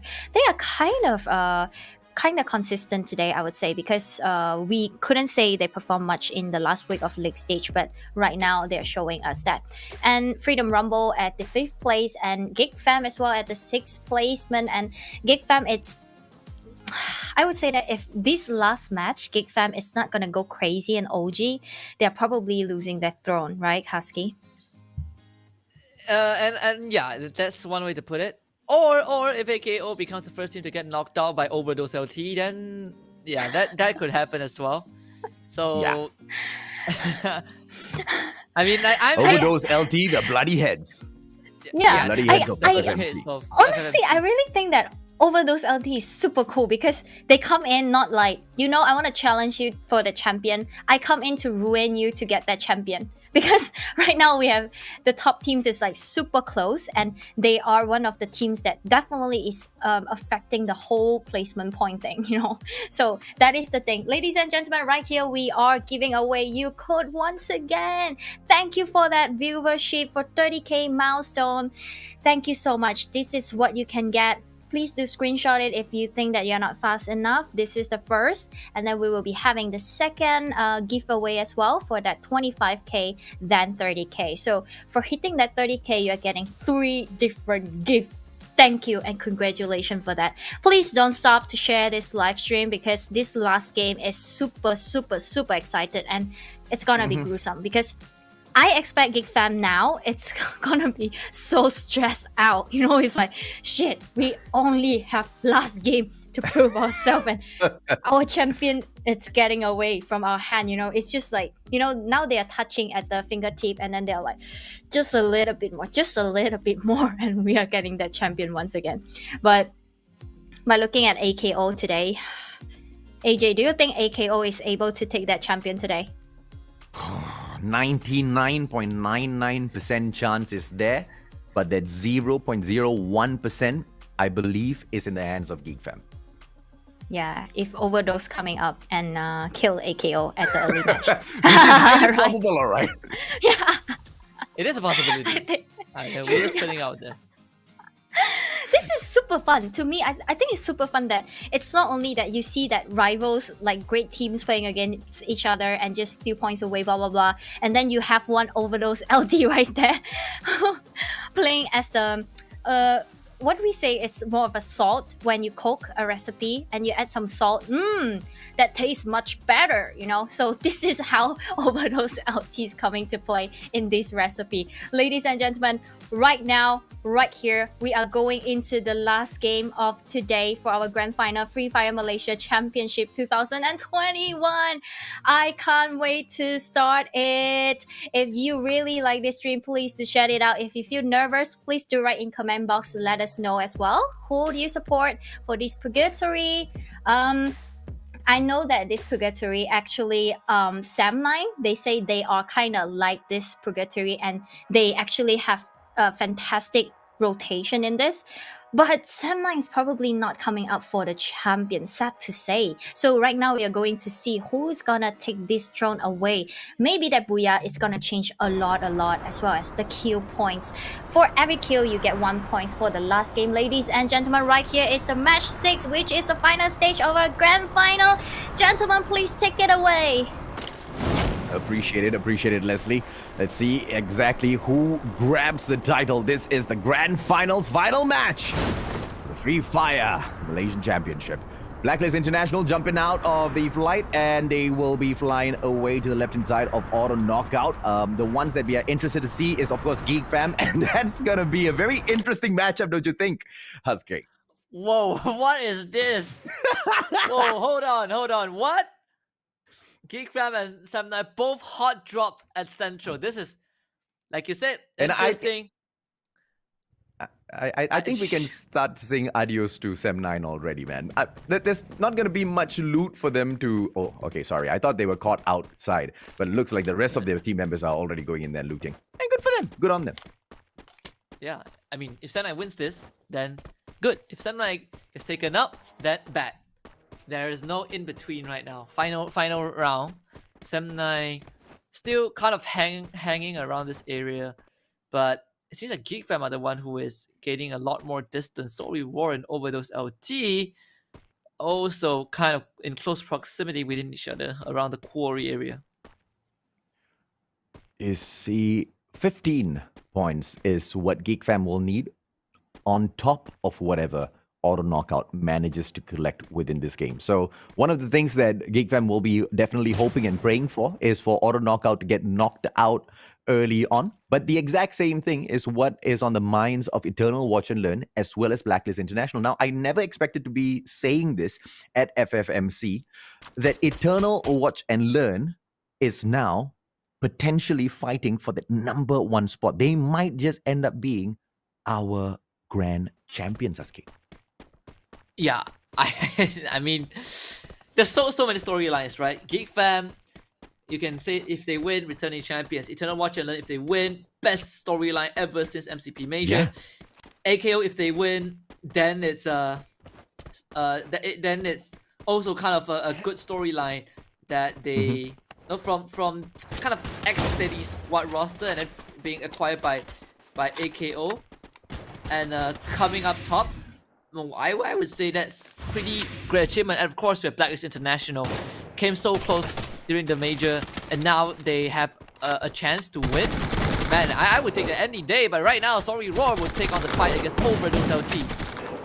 Oh, and let's see if or not Sorry Roar is able to retire Overdose from this game. The exact opposite happened. Donkey eliminated Feeks, follows him right after. Overdose LT, absolute fire. They bring into this game. Gens right there in front of Kaizo. He has the opportunity to eliminate Shark as well. The glue wall just pop it out, but Shark just steps out at the wrong times. Kaizo, a little too easy for him, Muske. Yep, and that is going to be Overdose LT overrunning Sorry Roar.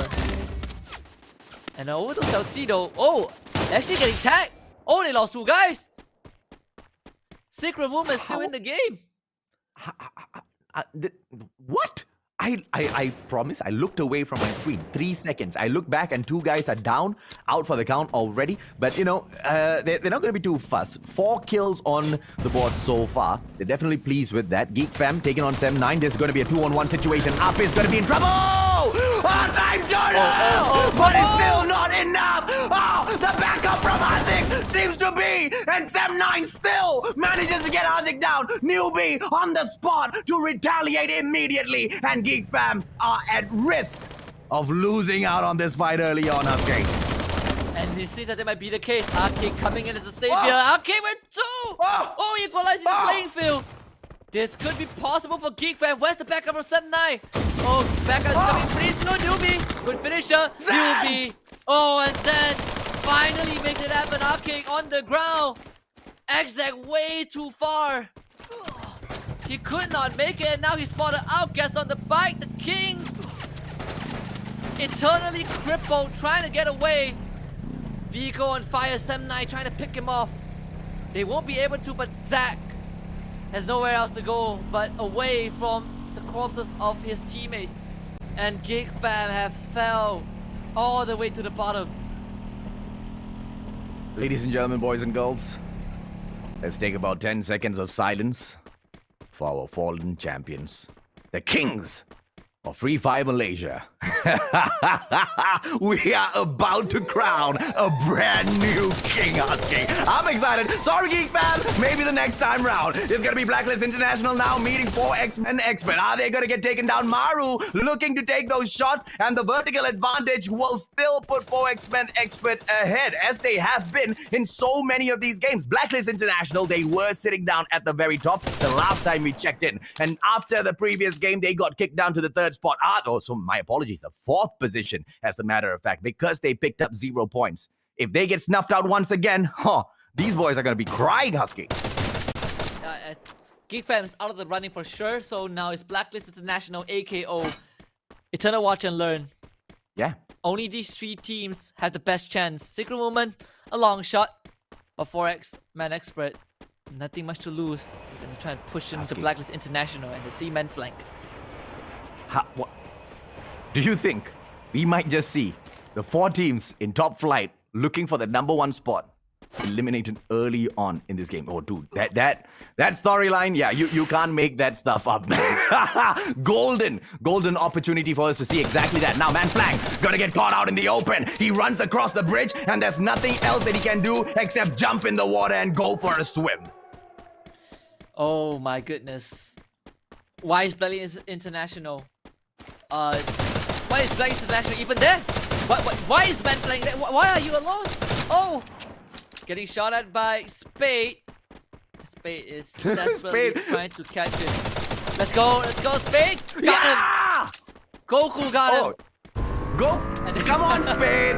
I thought that was Spade's moment after so long. Auto knockout, opportunity to shine as well. Freedom Rumble, Husky. On Freedom Rumble. This is important. And Roy kind of taking the advantage point. Look at Exact. He sees like, oh boy, I hear gunshots. Nope. Nah, he makes a detour. Not wanting to get involved in any of these commotions. And AKO, because they have the high ground, they are going to be able to hold back Freedom Rumble. And also Blacklist International, who are just beyond the horizon! Goku puts that final bullet into Man Flank and unfortunately looks to end the run of Blacklist International as well. Freedom Rumble now. Cobbs getting knocked down. Axel, beautiful delete onto him as well. Cap does manage to knock onto Axel, but the time turner will be able to pick him right back up. Auto knockout definitely looking to secure the championship for themselves, and if they can remove one of the most consistent teams within the FFMC, they are definitely on the right path, Husky. Freedom Rumble's not gonna be an easy opponent to take down. Yeah, man, AKO able to bring Axel back up. Seems like they're going for the wraparound, the flank onto Freedom Rumble. They know that Freedom Rumble is trapped. The UAV spots them, and Lemon has such a good angle. He knows the drag is there. He sees Upham as well. The first shot is gonna start ringing. Cap hiding below the boulder. Drax also jumps down, sustains some damage as AKO will slowly suffocate Freedom Rumble.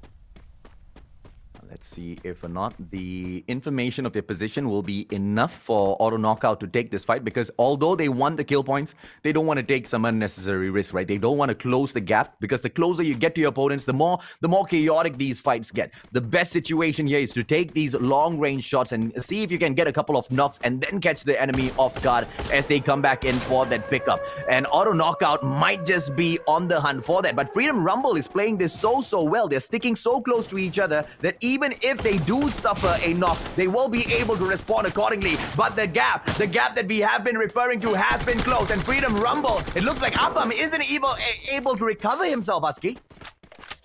And Freedom Rumble just getting choked out. In the meantime, while the dust settles for a bit, these are the milestone achievements. You can claim the code, just like how AKO claims the lives of Freedom Rumble's members. Only Drax that's alive. And he will also be dragged into the grave. AKO wipes out Freedom Rumble. You the king, boy. gonna sit on the throne, knowing that AKO is in such a good spot. They can smell that victory. Remember where it all began. 7-9 finding secret movement and also wipes them out. But Miro, whoa, starting a bit too much, gets himself taken out. But thankfully, 7-9 can bring him back up. Secret movement, don't want to give this opportunity away. And here we go, Shura. Oh, what is this? This Emperor drops the time turner, gets gunned down by Yat. Bit of an overcommitment from 7-9. That could be a fatal mistake. Newbie also running in. What is 7-9 trying to accomplish? Well, definitely not a victory, that's for sure. Newbie now trying to get away. He will be lucky if he does manage to sneak away from that situation. What were they even trying to do? I don't understand how that strategy could have been executed in a good way at all. I mean, I understand to move behind them for the distraction, but he moves in solo. And that backup bike comes so late after him, Husky. Yeah, it's just a weird move from 7-9. But they do have the zone in their favor. Eternal Watch and Learn getting the bomb onto Juice. As fast kill, now getting overrun. Boys also loses his life. Eternal Watch and Learn continues this onslaught. Spark forced to take the fight. Has no snakes popped up, but the Nuo will protect Demon from any sort of damage as Team Fast Kill slowly gets overrun. Eternal Watch and Learn coming in to try and get that lead, to try and put themselves within distance of first place. They finally take out Spark. Arfik is the last man left standing. At the same time, getting wiped out by 7-9 on the other side. Eternal Watch and Learn need to secure 11 points more than auto knockout in this game if they want to pick up the championship for themselves. And that just blows my mind, Husky. That just blows my mind because that's what we wanted at the start of the day. We wanted it to be a situation where we don't know who's gonna be the champion, man. And it led down to game number 6. And in game number 6 was the only time where we could confirm that the previous champs, the long reigning champs, will no longer have a chance to fight for the FFMC title. Eternal Watch and Learn, on the other hand, they sure as hell have one of the biggest opportunities. It is theirs to lose right now. Yeah, and the best run so far. They only got like what, 3-4 months, and they went from dead last, a team that everyone will say overhyped, unskilled, whatever names you want to call them during MCP, and now they're in the grand finals, top 3, taking out the likes of Geek Fam, taking out the likes of 7-9. You couldn't have asked for a better storyline. Even if they don't win this, it is still a good storyline. AKO taking out Blacklist International. They're both trading blow for blow on the other side of the map. Eternal Watch and Learn might just bag this if AKO gets knocked out, because this is Blacklist International as well as AKO going at each other. The longer this drags on, it's not going to end well for either side. Auto knockout now. Let's see if or not we can have eyes on the players of Blacklist who are nowhere near this vicinity, Husky. I think Blacklist pretty isolated, right? We saw Manflag early on, and just now it was Cobra or Phoenix. So I don't think Blacklist International were playing with each other anyways, which kind of ruins their chances of ever winning first place. But maybe they can do some damage, you know? Maybe they can do some damage to the other teams. Surprising to see that sort of a strategy come through for a team which, quite honestly, could have bagged the whole of FFMC, right? But let's see exactly what they will go to pull off here. 7-9 still standing tall and strong, but no matter what they do, no matter what they achieve in this game, the number 1 spot is nowhere near them at all. It will be a monumental feat. They need to collect a minimum of 50 kills, Husky, to stand a chance. And no. I mean, they had like 4 out of 6 of their rounds were pretty underwhelming, so yeah, it's kind of unlucky. But they do see AKO on the other side, and they see Exact. This kind of circle to end the last game when everyone is on an island and is split between 2 different pieces of land. Oh boy, we are in for a treat. For X-Men Expert, just playing with the zone for just the time being. Oh, Geek Fam. Adios, my friends. Adios, my champions. But come on, man. Let's admire the fact of how well the Malaysian see. Oh, Blacklist International goes out right after. What a climactic situation for us to end up in within the finals, within the final match of the finals. The two top there's only- dogs out so fast. So there's only Eternal Watch and Learn and AKO in contention right now. And like you said, Eternal Watch and Learn needs 11 more points than AKO. And for that to happen, AKO needs to go out right now. Yeah, AKO needs to just drop dead. Eternal Watch and Learn are already in the next zone. I want to know exactly where AKO is. Legend as well as 4X-Man Expert, they are just going to flirt with each other for a little bit. I'm more interested in AKO. Newbie goes in for a beautiful nade onto Kobe himself. Yad hasn't been on with his nades, unfortunately for him. Auto knockout, Lemon and Roy, they seem like they will be surviving for quite a bit. Axel will be their man to depend on to kind of, inflict a little bit of damage onto Eternal Watch and Learn so that they don't go in for the attack. But they are still quite far away from the zone escape. Eternal Watch and Learn. This is their game to lose for sure. Demon gets a good takeoff at the bar with 4X-Man Expert takes on Legend on the other side of the island. They are completely isolated because of their circle. Axel takes on Miro as well as 7-9 bows out, and their run in the FFMC will come to a end. But it's going to be Eternal Watch and Learn having so much control of that safe zone. Those grenades are flying out. Venom getting a good tag on the Spade. Jerba now running forward as well. They want to protect the teammate. Legend is behind him. So 4X-Man Expert needs to handle two teams at once. The circle moves away from Eternal Watch and Learn and towards AKO. Oh, how the tides have turned. Lady Luck favoring AKO. And their Cinderella run. But Gita, 3 in a row. Oh, Legend comes out huge. 4X-Man Expert completely crippled. Out in the open, and out in the open to dry as well. Oh, Eternal Watch and Learn now trying to go in for 4X-Man Expert. This will be a numbers game that 4X-Man Expert will not be able to win in their wildest dreams, and Legend will be the next contention for that fight. Auto knockout looking to see if or not they can steal a couple of kills from Eternal Watch and Learn, and if they are able... Oh, come on, man. They needed to get, 11 points more than AKO? That seems close to impossible, Husky, at this point. Yeah, but, wish upon a shooting star. Maybe they can make something happen. Maybe, just maybe. Grenade launcher from Lemon. Long range. Tags onto Orin. Doesn't take him down. Second one flies in. Oh. Vegeta taking some damage. Forestman Expert will go out. Courtesy of Eternal Watch and Learn as we come down to the climax of this grand finals. XL with the nade. Eternal Watch and Learn needing to push in. This is it. Is either AKO, Eternal Watch and Learn. XL! Oh no, the nade! Oh, well done! This could be it. Eternal Watch and Learn. They really want to back this, but AKO might have just secured the championship title.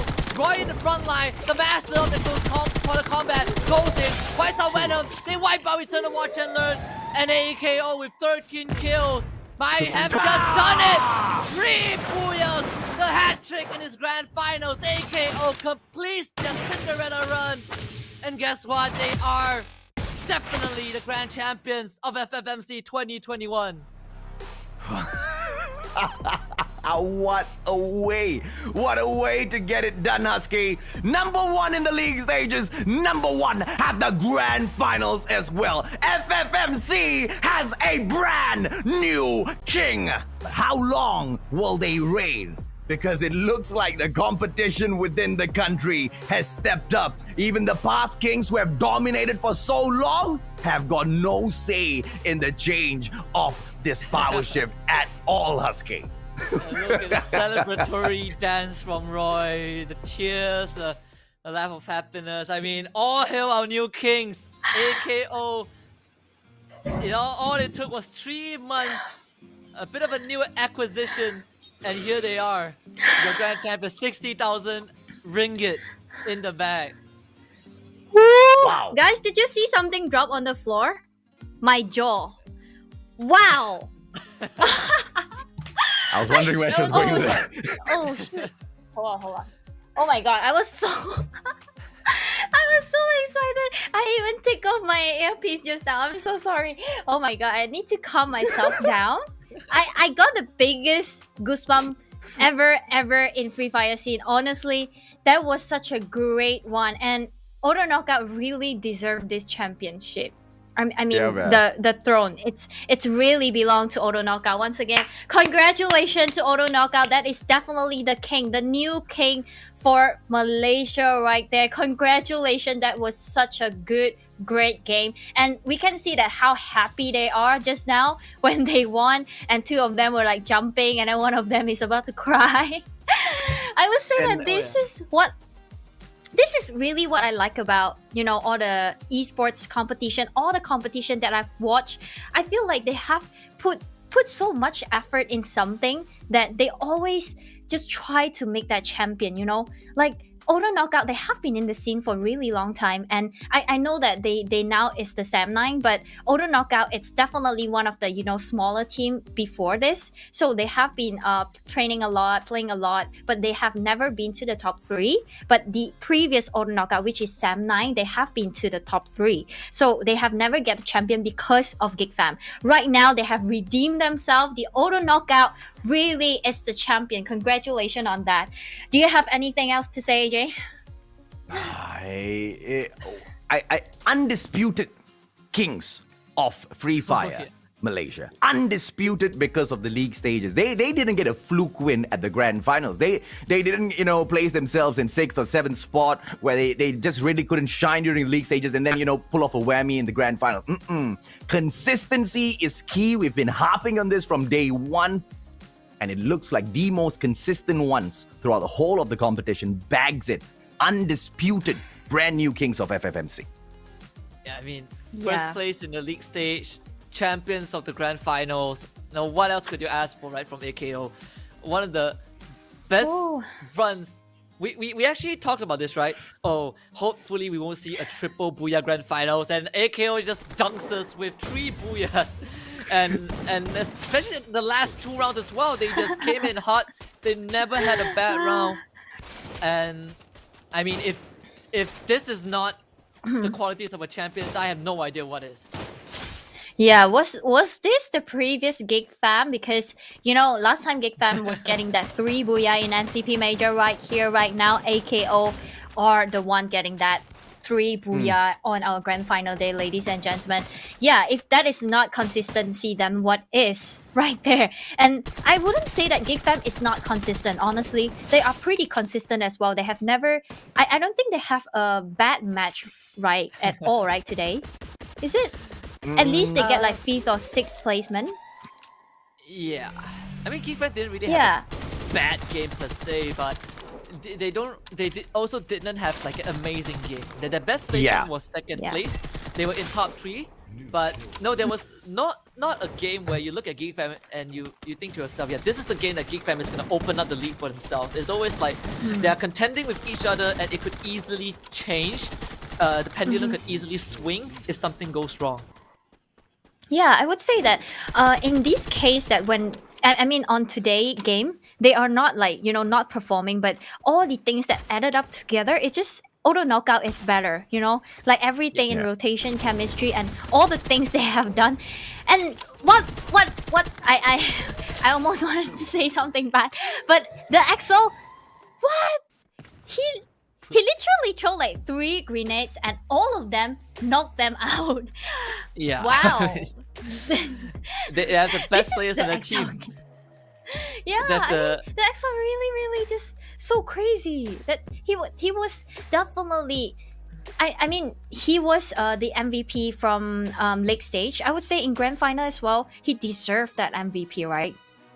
Yeah, I mean, best sniper, hands down in the entire Malaysian scene. They also have Roy, best CQC player. They have the other two. They have Lemon as well. Best support. Everything from AKO is just Yeah. perfect. Yeah, this is called the all-star team. In basketball, we say it all-star team. So everyone has their role, and what they do the best, they combine together, they make the best team. So right here, ladies and gentlemen, this is the round standing. I'm still having goosebumps right here. I just couldn't get it out. I feel so excited, and I have been hosting for maybe 6 or 7 tournaments, and right here, I am looking at the new king. Wow. Auto Knockout with 26 points. No doubt they are the best team for this FFMC. Honestly, 26 in total for the last game. They have never been out of top 3 or top 4 for these 6 games, so they are very, very consistent in all the games. Sam 9 14 in total. Sam 9, I would say that they made a slight comeback for these last 2 games, but still not enough to make it to top 3 because the first 4 games was pretty bad for them, I would say. And Watch and Learn 14 as well, same points as Sam 9. Overdose LT, our sort of our recipe, 11 points in total for this round standing. Legend 10 for X-Men 9 and Secret Movement 6. Blacklist International, sad to say, these 2 games have not been on their move for 4 points only in the last game. And Gig Fam, sad to say, 2 points for placement, only 2 points, and kill points at 0. They are so unfortunate because the last game, the sort of the last game, it's gonna be Sam 9. It's Sam 9 that making Gig Fam totally out of the championship. So sorry Raw 1 point, Team Fast Kill 1 point, Freedom Rumble 0 points. And this, I would say that today it's like sorry Raw, Fast Kill, and Freedom Rumble are kind of underdogs. I wouldn't expect that, you know. I thought that they will be in the middle bracket, but for X-Men Expert, Overdose LT, Watch and Learn, they have been playing really well, so they has to be at the bottom bracket. So ladies and gentlemen, right now, right here, we have the overall standing for our champion Auto Knockout, 99 points standing, really, really sturdy with 99 points because it's like 30 points away from 20 points, sorry, from Watch and Learn. That it's very, very much different. So they really deserve that championship with 99 kill points, 48 placement point, 51. They have the perfect all-star players in this team. Eternal Watch and Learn 76 kill points, 32 placement point, 44. Gig Fam instead taking the 3rd position. I think that this will be the worst placement for Gig Fam because since day 1 they step up on this stage of Free Fire. I mean, before they are shining through in the top professional league, they are always at the top position. Either it's top 1 or top 2 for league stage. I would say that they were not performing well, but today as well they couldn't make it up to the top 1 with 60 points. It's 39 points away from Auto Knockout. That is really something to talk about. It's like 39 points. That it's kind of a lot, right, AJ?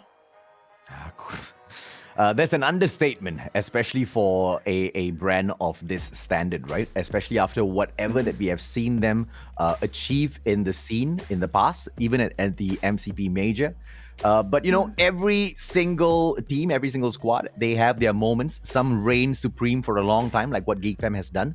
Some just starting to come up right now because rising amateurs, right? They always intimidate the falling masters, and that's exactly what Auto Knockout has been doing throughout the whole competition. That sense of intimidation scares everyone away. When you know Auto Knockout, when you know a team of this standard is there, it scares everyone away. And unfortunately, Geek Fam Blacklist International, SM9, they weren't spared from that feeling. They even imitate the total of the booyah they got today from Gig Fam. Like three booyah. They scored 3 booyah.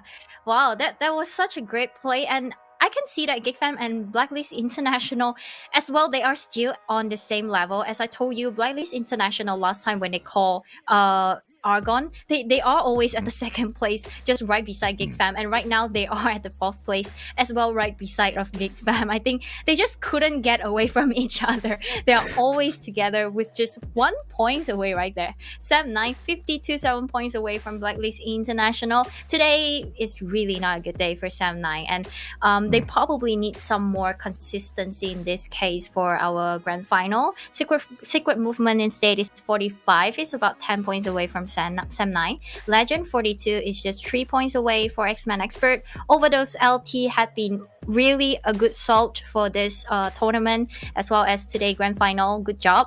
And Freedom Rumble 27 in total. Sorry Raw and Team Fast Q, both of them are not really happen to shine today because there's no chance at all because all the great teams, the top fragger teams, they have been going OG and really crazy today. So sorry Raw and Team Fast Kill. I think you can come back the next tournament and try to make it to the top fragger once again. So Right now, ladies and gentlemen, we have the result for our champion, and we are going to show you right here, right now. And the overall standing, if you haven't catch all the games, or for the 6 rounds just now when we have it, you didn't watch it, it's okay. You don't have to really watch the live stream as well. You can just watch the replay in YouTube. For our game 6, right? Oh, okay. This is the champions, ladies and gentlemen. This is Auto Knockout. We have the two fast, we have Sadawa, we have Lemon, we have Roy, and one of the greatest killer out of all the Axel. It's not only a greatest sniper out of all of these teams, all of these players, but as well the grenade launcher was crazy, especially in game 6. That was fantastic. That was astonishing to all the players right there, because I have never seen people have throwing the grenade launcher such a good one, because sometimes you throw a lot of them, like maybe you throw 5 of them, you hit like 2 of them. He was throwing 3 of them and literally killed 3 of the members. I don't think Auto Knockout is not getting that champion in this case. So AJ, do you have anything to talk about Auto Knockout? Their booty. Their booty shake. Sexy, All I huh? want to point out. I would say they deserve the prime time. They deserve the highlight. They deserve the screen time for all those booties, because what a way. Because after they kicked every other booty out there on the field, they finally get to shake their own, right? A champion is one who is remembered, and Auto Knockout will most definitely be remembered. They will be remembered not only by the audience, but they'll be remembered by each and every single other squad that they have faced off in the FFMC. They will not be forgotten. They dominated once again the league stages as well as the grand finals. The new kings of FFMC. Now is the story of how long are they going to sit down at the top? So what about you? You think, Husky, do you think that they are gonna take away the next throne for our next tournament? Oh, I hope they do. After FFMC, we have the MCP major coming up, right? And so we're definitely gonna see some of these teams playing, AKO included for sure. Now, as the local champions, you want to carry the title to kind of, well, technically the regionals, right, for between 3 nations. It's definitely going to be a step up in terms of competition, but seeing how AKO has performed in FFMC, I would say that it is fair to place them as one of the strongest teams that we have right now. Yeah, they have really earned that championship, but whether or not, like AJ say, if they can maintain that or making that consistency to taking that next tournament champion, it's yet to talk about. But before that, once again, this is our code and this is our free gift for our milestone, ladies and gentlemen. 30k milestone achieved. Woohoo! This is really a great one from our community. Thank you so much for sharing and loving our stream. Thank you so much for that. And this is your gift right there. Please do claim yourself before 5 p.m. Okay, the last time for you is before 5 p.m. Okay, if you just scared of you're typing wrong or something happened, so you can redeem right after this stream still till 5 p.m. Okay, so this is the last giveaway that we are going to do, so do not hesitate. Remember to screenshot them as well if you're scared. Okay, this is the 30k milestone, ladies and gentlemen. So right here, we have just round up the whole championship. AJ, do you have anything to touch about it other than, Auto Knockout? We have been talking them for the whole day, but other teams as well, like, Sam9, we know that they have been performing well in league stage, and then now what happened? And then to the underdog team, maybe you want to say something to them? Yeah, I'm sad for Sam9, man. I mean, they fell quite far from where they were. But let's talk about teams like Legend and Overdose LT and where they stand on the leaderboard, right? Freedom Rumble, teams like Fastkill, teams like Sem9 are all below Legend as well as Overdose LT. These guys definitely need the spotlight, because on the day where it mattered the most, they stepped up, Leslie. They definitely stepped it up. Yeah, but today it's definitely not the day for them. It's because of all the good teams. They are really performing as Auto Knockout, Gig Fam, as well as Blacklist International. I think they are pretty consistent in a way. So in grand final, there's no way that you can take the top 3 spots right there, because they are right there. And as well for Sam9, it's a little bit underperformed, but they are still playing quite okay. I don't think that they are like super bad. It's just not that good as we can see them in the last 2 weeks in late stage. But I would say that it's pretty sad for Sam9. It's because Sam9 is getting 8,000. Unfortunate, yeah. If they play, yeah, sorry, it's 6,000. If they are just a little bit better, then they can get 8,000. But sad to say, today is the grand final, and only 6 games that are allowed to play to prove yourself as the champion of FFMC, ladies and gentlemen. So here you come. This is the last match and last day of Free Fire Malaysia Championship 2021. I'm a little bit sad because I'm so happy to be here. And then, yeah, I think we cut off the drama, and I will be drama later again with AJ and Husky. Do you have anything to touch up before we are closing this, AJ? I thought we were going to get the full-blown drama, and I'm disappointed that it got cut short. But thank you so much, ladies and gentlemen, boys and girls, for having Husky, Leslie, and I here. Thank you so much for welcoming Tash Bunny as well, whenever Leslie was a little busy. And we definitely had a blast witnessing the inauguration of the new kings of FFMC, and this is just going to open up the competition within Malaysia even further. But now from here, just like Husky has mentioned, we move on to the MCP majors. Can they do the same thing there as well? Because we have seen teams hyped up, we have seen teams do really well internally within the country itself, and then when it happens to be and we all know, man, the Philippines in the esports world, they are tough to beat, right? They are tough to beat, and Yeah. they are our mortal enemies at points. And let's see if or not they are able to step up there as well. Husky, what do you think, buddy? I mean, just put it fast and simple. Congratulations to AKO. I'll see you all at MCP Major. All right, that's short and sweet. All right, so gentlemen, thank you so much for having me and hype with me right here in this championship. I'm so happy to work with you guys, AJ and Husky. Thank you so much. And thanks to all of our audiences that have been watching us since day one for our late stage, or even you just watch now. Thank you so much still, because you tune in, making us having free gift, you know. So thank you so much for coming right here, as well as for our production. Thank you so much for all the good work. You have been really helpful, and if they are not working that good, we couldn't have this dream even. Okay, so thank you so much for you all, as well as Garena. Thank you for having us. And today is the last day for Free Fire Malaysia Championship 2021, but don't worry, because all the matches are coming right here once again. All the hype up, all the gruesome action. Once again, thank you so much, and congratulations to Auto Knockout and all the good teams right here, because without them, we can't have such a good game, such a good match to watch. So ladies and gentlemen, right here, I would like to wrap up a short to you. Thank you so much, and we will see you soon for Free Fire Malaysia game. See you. Dapat 3.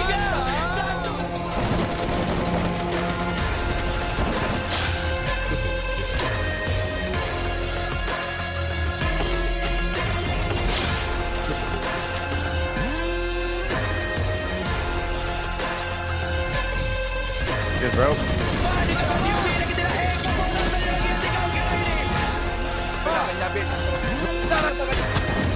Kehilangan